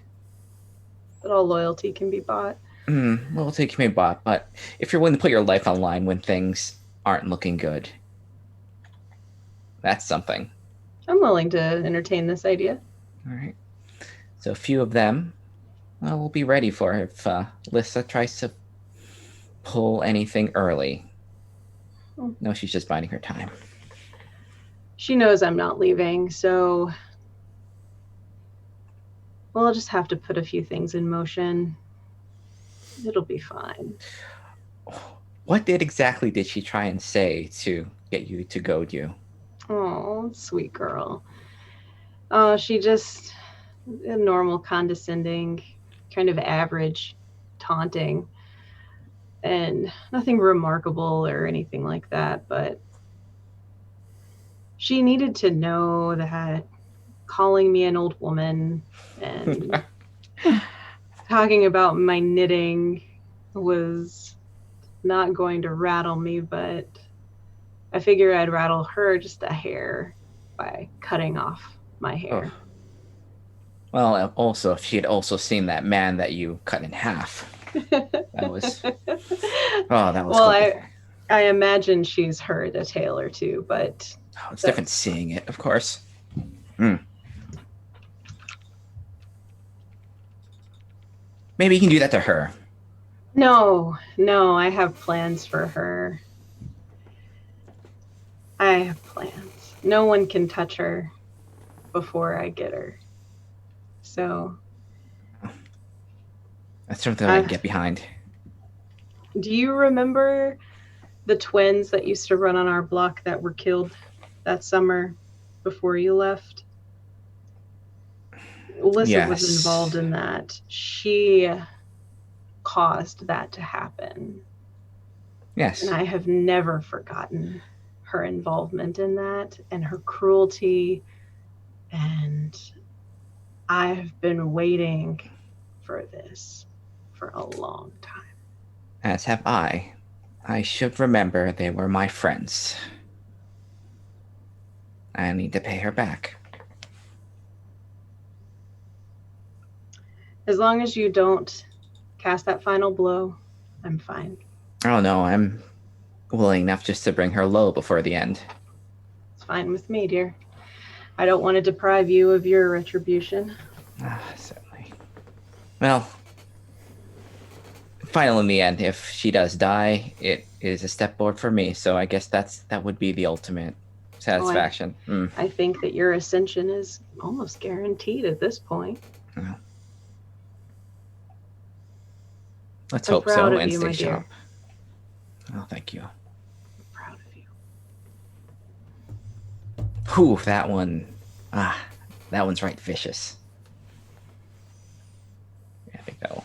We should pay him a tad bit extra. Oh, yes. All right. Maybe he can come wash my floor. the night goes on, eyeing talent and discussing their attributes. What mechanically do you want out of this downtime? Acquire an asset. Okay, and that asset is going to be Thugs. okay. We'll see. This would be like a one-time use at the moment, and then Yes. when you upgrade, these could go into basically being your cohort. Mm-hmm. As we move forward. So if you want to, let's see if you want to roll and see what kind of tier you're going to get. This would basically be a small force that you could call into play whenever you needed them once. Yes. And are you what attribute are you using? What action? I think I'm going to study. Absolutely. Can I also get the +1 if I get Miss Fritter's help? Yes. That? Yes. Excellent. All right. Where's the roll? Oh, so hold on. I apologize. Acquire temporary use of an asset. Roll the crew's tier. The result indicates the quality of the asset. Tier 1. So we're tier 1, but you're going to get an extra one because of Miss Fritter. So okay. Do 2. Okay. I'm just gonna. Okay? Yep. I'm gonna roll this as a I'll roll as a survey because that's my 1. That's all good. All right. Bonus dice. All right. 3. So they're going to be inferior. So they're basically on your level of tier. So these people are probably you've probably chosen people that have endurance that are not well armed and are not in an ability to like work as a group. You're just beginning this whole process with them, talking with them. They're raw talent if you use them right now. I will say this: if you don't use them before you all go up a tier, they'll go up in the tier with you. Okay. Does that make sense? Is that cool? That's cool. That sounds good.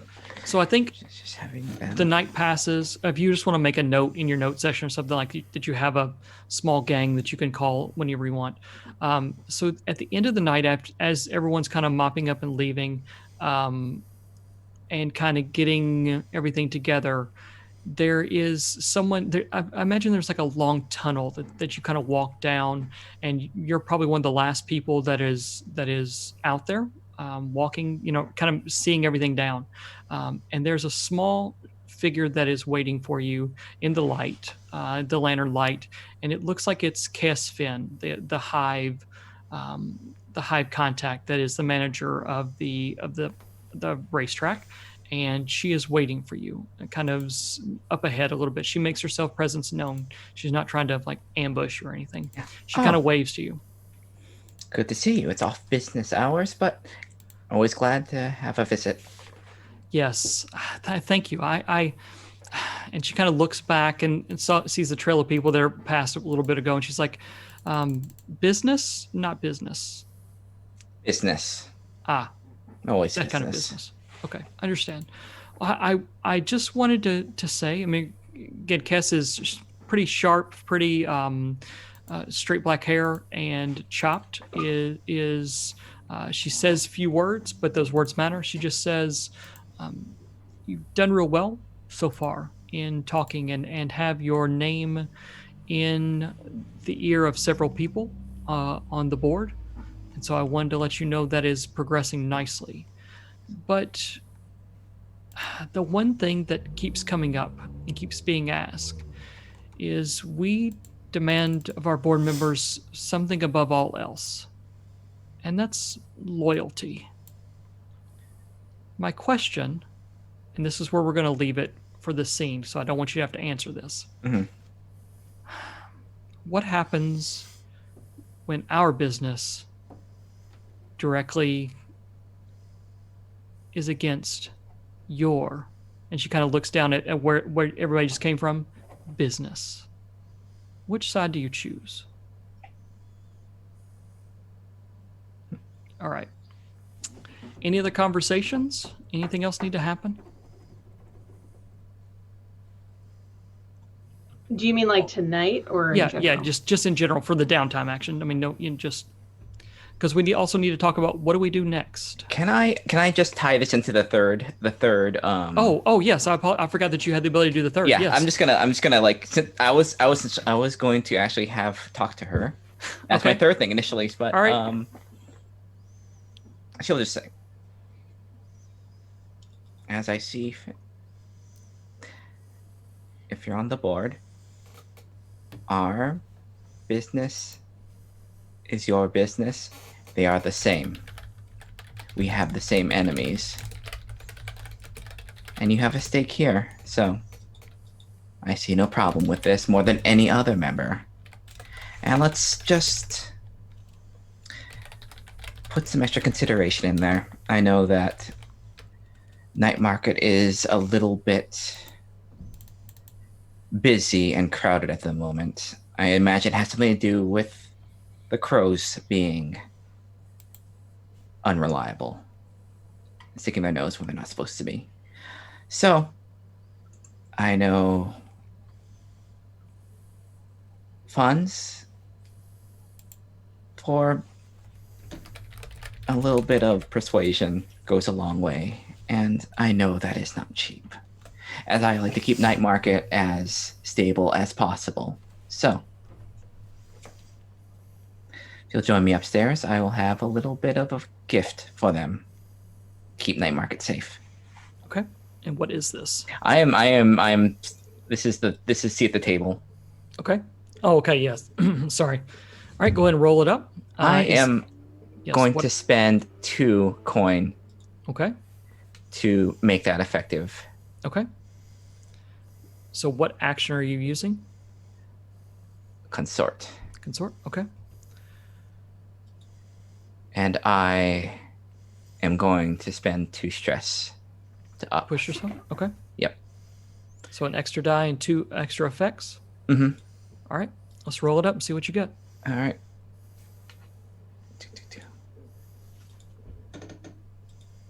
What's the effect? Standard, but it's based on the roll. So it'll be just like basically one segment. 1 to 3 is 1 segment. 4 to 5 is 2 segments. 6 is 3. Crit's 5, but you're up 2. All right, let's do it. 5. How many ticks left do you have? I have 6. All right, so 4 to 5 is 2. You move up 1 level to 3 as a 6, and then up another level to a crit, which is 5. So you take 5 more. So I think she accepts the gift, and that couldn't work better out if I tried. She accepts the gift and says that this will do nicely. This should ease in. The last thing we just need to make sure is confirm that loyalty, and then you're in. Of course. Also, be sure to stop by the luxury boxes for some time. Absolutely. We'll have All the right. good stuff. Any other scenes happening tonight? I'll put a button on my current situation, if you don't mind. Okay. So as Darlene is regaling me with the events that led us to get to this situation, you know the absolute most insane thing about this is I am not who you thought I was, but you're about to watch me become what you think that I already am. And now I'm going to go save our boy. And I get up and I walk out the door. Yeah, she sits there. I think she just has nothing to say about it and kind of sits there. All right. Anyone else? So my plan was to have everyone come back to my apartment Okay. so that we could all be there when Preacher goes through Hezekiah's stuff. Absolutely. Perfect, because kind that's of- exactly where I'm headed. I'm Okay. Yeah, headed to because you. like I kind of figured that was the plan for the next was where we could plan for the Yeah. next Yeah, absolutely. event. Yeah, and that preacher thinks that you all are just coming back together in order to maybe to get the stuff and to talk about, hey, what's next? Especially now that the apartment where you held Vryn has been kind of kiboshed, or the side place. The old place where you questioned Vryn has been put on. So basically, it's an apartment from in Fritter's place that's the next best thing. All right. So where do we find, as the camera rolls in, who do we find there already? Who is arriving and where are you at? So Fritter will have arranged it so that there are tons of couches and seating in the living room. And in the middle of the room is the tote that the landlord gave me that has all of Ezekiah's belongings in it. There are, of course, a few hors d'oeuvre trays and a punch bowl set out. And she intentionally told Preacher to get there at a later time than everyone else so that they would all be there when he got there and everyone would be ready for this conversation. Okay. So, Preacher, you walk in, and almost it seems like you're late. Everybody else is already there. So that awkward walk in, like seeing each face in there. What the fuck's going on? Oh, darling, it's so good to see you. Would you like a cream puff? Later. What's this all about exactly?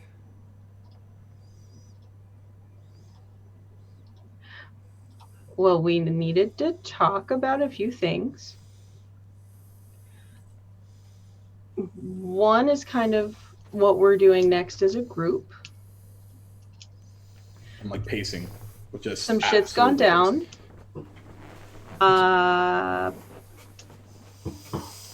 This dumb girl from the block that's running the crows now, Alyssa, like homegirl, is just, she's coming after us. Well, she's coming for me, I guess, technically, if we're gonna just call it what it is. But I feel sorry for the poor dumbass girl. no, she's fine. It'll be cute. Nice exercise. But we're also needing to talk to you kind of about you and how you're doing. Okay. What exactly are you wanting to know here? Is this... Did I do something wrong? Are you all questioning me or something? Or what here? No, dear. No, you didn't do anything wrong. And she's gonna take a deep breath and walk over to the tote and kind of pop the lid off of it a little bit and just say, I don't want you to have to go through things by yourself. So we're all here for you while you do this. And she's going to lift the lid off and just kind of take a few steps back.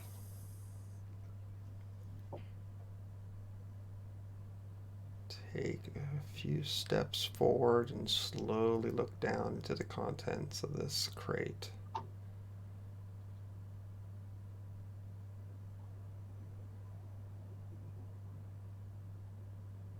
Where did you get this at? I went to the apartment building. I spoke to the old roommates.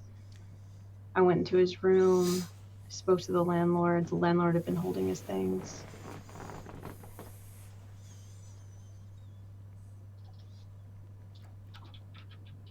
Preacher's slowly going to get down onto a knee and reach into the box. And he's going to withdraw a stuffed goat. And it's old and dirty and familiar to me.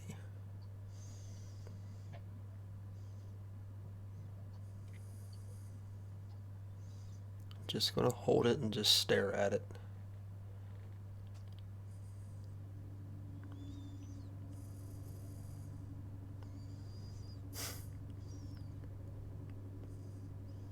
What is this?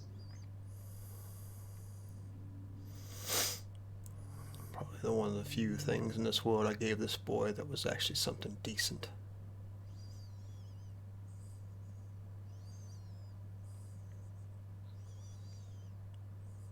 Creature, you feel his presence in this goat. I feel his presence in it. Not spirit, Okay.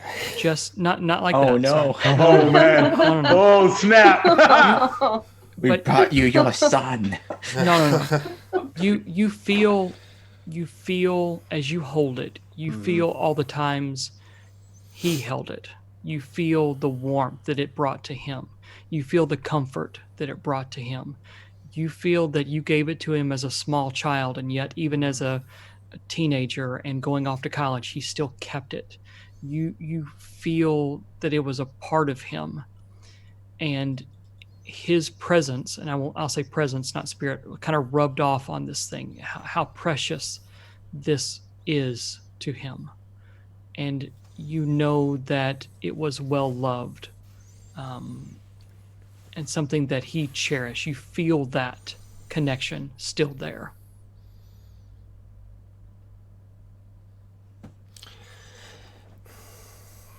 I would say, honestly, Preacher would probably, for the first time, really get choked up in front of this group here. And it's not like a joyous way.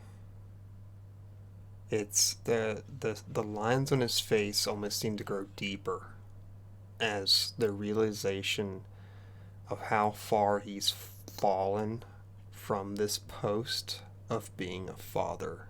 It's truly sinking in.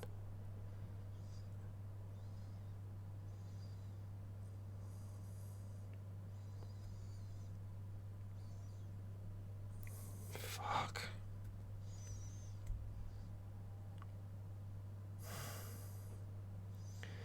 You ever fail someone so utterly and completely before?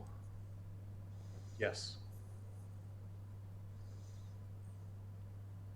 Absolutely. I think, yeah, Miss Corn just has like this cold look on her.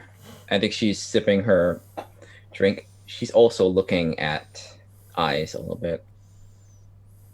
Yeah, he is like he was pacing around very frantically and only stopped once the stuffed goat came out.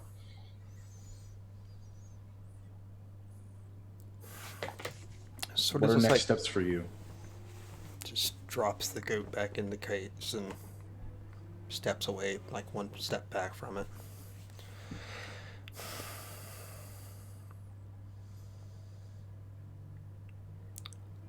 I don't know if he's redeemable at this point.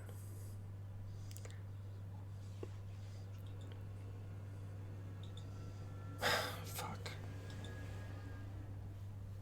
Don't you need to find out? Don't you need to know for sure? Yeah, well. Because I sure as hell need to know for sure. I think you all need to understand what you're getting into here.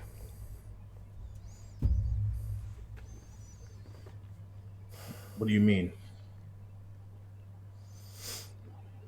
Yes. Like, what does that mean? We're consistently in over our head. Like how is this any different from fucking usual at this point? You know, my kid got kidnapped earlier today.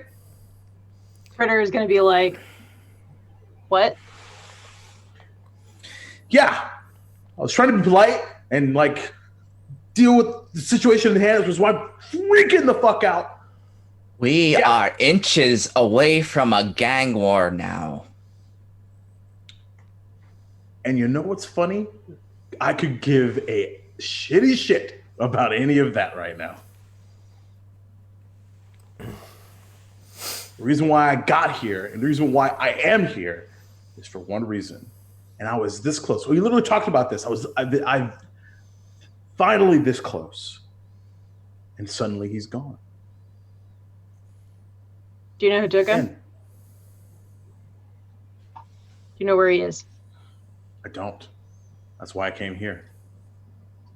Because uh, my beautiful snake friend was the last person to be seen around him.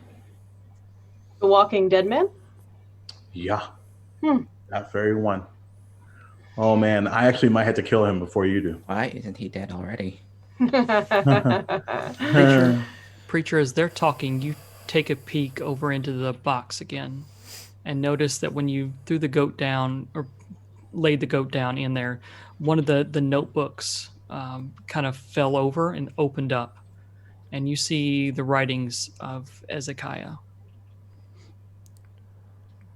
As they're just like, I don't know, the whole sway of the conversation is completely moved from me for this point, and I'm just taking that time to sort of like get back into the shadows away from it because I feel like all that attention isn't needing to be on me for now.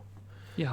I have that notebook and like I'm half reading it and half thinking about how we got here to begin with. Um, and I'm looking to them all like I have something to say, but I can't get it out because they're continually going back and forth and just sort of sitting there like half mouth opened. Nathan, do you want to set the scene for the next event, or do you want us to continue in this vein? Because like we can totally stay here and do this, but I'm about to just charge out of the apartment to go find that kid. So what I need to know is what you all want to do as the next score. I think my answer is pretty obvious. I figured as much, but I want to choices. I'm just, of course. Yep. Is that what's going to be? Yeah. So for me, I've got like a kind of a threefold thing we've got to do. We got to go find the kid. We've got to go see if the other kid's dead or not. And I was intending on going and poisoning the water supply at the Crows to try to just kill Lisa like on the sly. But that was just something I was going to do kind of haphazardly. Yeah, as you do. Downtime activity. It kind of was going to be my other downtime activity, and then like some shit happened, so I had to reprioritize. But so let's plan for the next score to be finding Joseph, and then we'll go from there.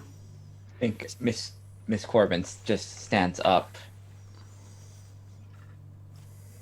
I have an organization to keep track of. Once you all get your heads on straight, I will help. And she'll like there's just walk. angry laughter. Like just angry laughter. Miss Corbin, as you walk out the door and the door closes behind you, you hear Cass Finn's voice in your head ring. Where do your loyalties lie, and where should they lie? Preacher, you look down at the writings, and it seems like normal writings bent towards spirit summoning and things like that. Spirit, just kind of ramblings and writings. But as you continue to read it over and over again, you try to pick up little pieces here and there, and you start to see patterns of spirits, and we are damned, and the mention of she, and then at the end, right before the ramblings get to where they're incoherent, you see the letters Satara spelled out within the writings itself. And I think we would end tonight with you staring at that page and seeing those letters light up, knowing who you're actually fighting against. Everybody okay with that? Hell yeah. All right. Thank you all again for jumping into watch us play and have a good time. Thank you for on YouTube or Twitch replays for everything. We really appreciate the interactions and getting to talk and hang out and do this for you all.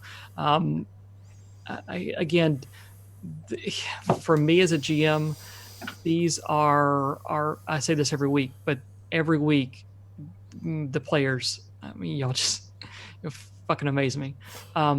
Between just stuff that we're talking about or stuff we're doing, is I feel you all as the characters, and that is not something that happens a lot. So I want to thank you all for being willing to take this chance and jump into a world you didn't know and hang out and just have a good time. But very much appreciate it.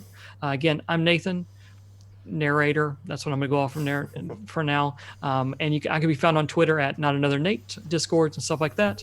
I don't stream anywhere else or do anything else right now, but there's always stuff for the future and plans. So who knows what's going to happen in the future? Who wants to go next? Who went last? Who went last time?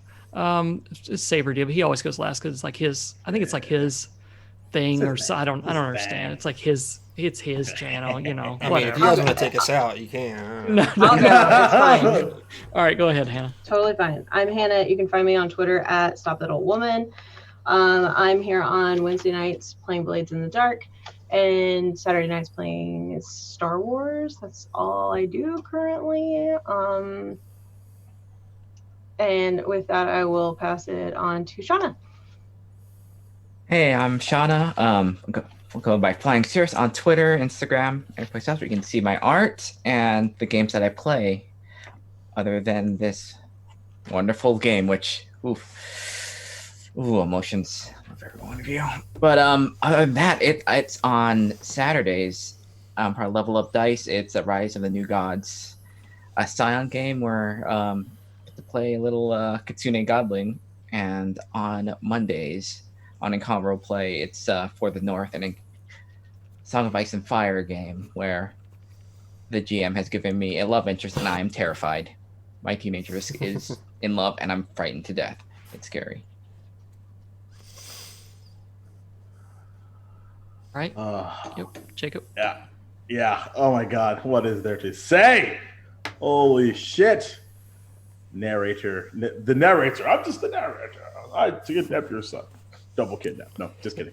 You're amazing. Wow. Anyway, Jacob here, Duval King Jacob on the internet. You can, of course, oh my God, I fucking love this game. You can also find me on Tuesdays at playing a little bit of D&D on Twitch.tv/Thread Raiders at 9:30 p.m. Eastern Time. You can also find me where Hannah's amazing husband will continue to terrify us. We finally hit level 2, so we'll probably die faster now because that's how I assume Adele works. So that's at 2-ish, 3-ish. I don't remember what time it is. My brain hurts. And as always, I'm the host and dungeon master for a little show called Duval and Dragons every other Sunday. Not this Sunday, next Sunday at 7:30 p.m. Eastern Time. So check that out. Also, something I announced yesterday is I'm doing a little talk at a conference called All Day DevOps. And it's online. Check that out. 24 hours of a bunch of little tech talks. But I'm talking a little bit about a little bit of the work that I do and how Dungeons and Dragons actually made me even more awesome at it and you can think of things in a different way. So if that's of interest to you, go check that out. Other than that, oh my God, how the hell is this going to go? Thank you very much. I guess I'll leave it up to me. I think I'm the last person, yeah. I am Saevrick. I've been your preacher and your best friend this evening. You can find me here every Wednesday for this wonderful game with these wonderful folks. I am overcome at this point because I don't know what's going to happen. I thought I was going to get a chance to get something out there at the end, and it just completely didn't happen because of the other things happening around us that were much more severe. But I think I have a way to make this interesting, so I'm really excited for next week. Otherwise, let's see. Saturdays at 7 p.m. we have a D20 Star Wars game, Exile, which has been very interesting. It's sort of like KOTOR, except if you had went down a different timeline, things have changed drastically. It's very interesting, very cool campaign. Otherwise, that's all I have going on. I was going to say thanks to everybody who showed up tonight. And if you're watching this on YouTube, maybe consider trying to stop by live sometime. Give the channel a follow. And more importantly, give these wonderful 4 beautiful folks here a follow. Catch up what they're doing. Go follow them because they're awesome and amazing, and I love them so much. So, Love you, man. Is there anything else you all want to talk about before we go? Just, can we play it get more? Can we play it twice a week, right? I know, right? Jesus. Sad thing is, I could do that and be. I probably could with too, to that be honest. Yeah, I really could. I mean, we basically have at least 3 or 4 missions for next week, like 3 to 4 scores. So See, Nathan's like, crazy. I'm already plotting our strategy. I'm going to be dumping that into our chat this week, Okay. so we all kind of know our war plan. Play. What's the play, fam? What's Oh my the play? god. Oh, awesome. Yeah. Oh boy. Boy, oh boy, oh boy, oh boy. All right. Well, I guess with that, we'll say goodbye until next time. So, be good to each other, and we'll see you next time.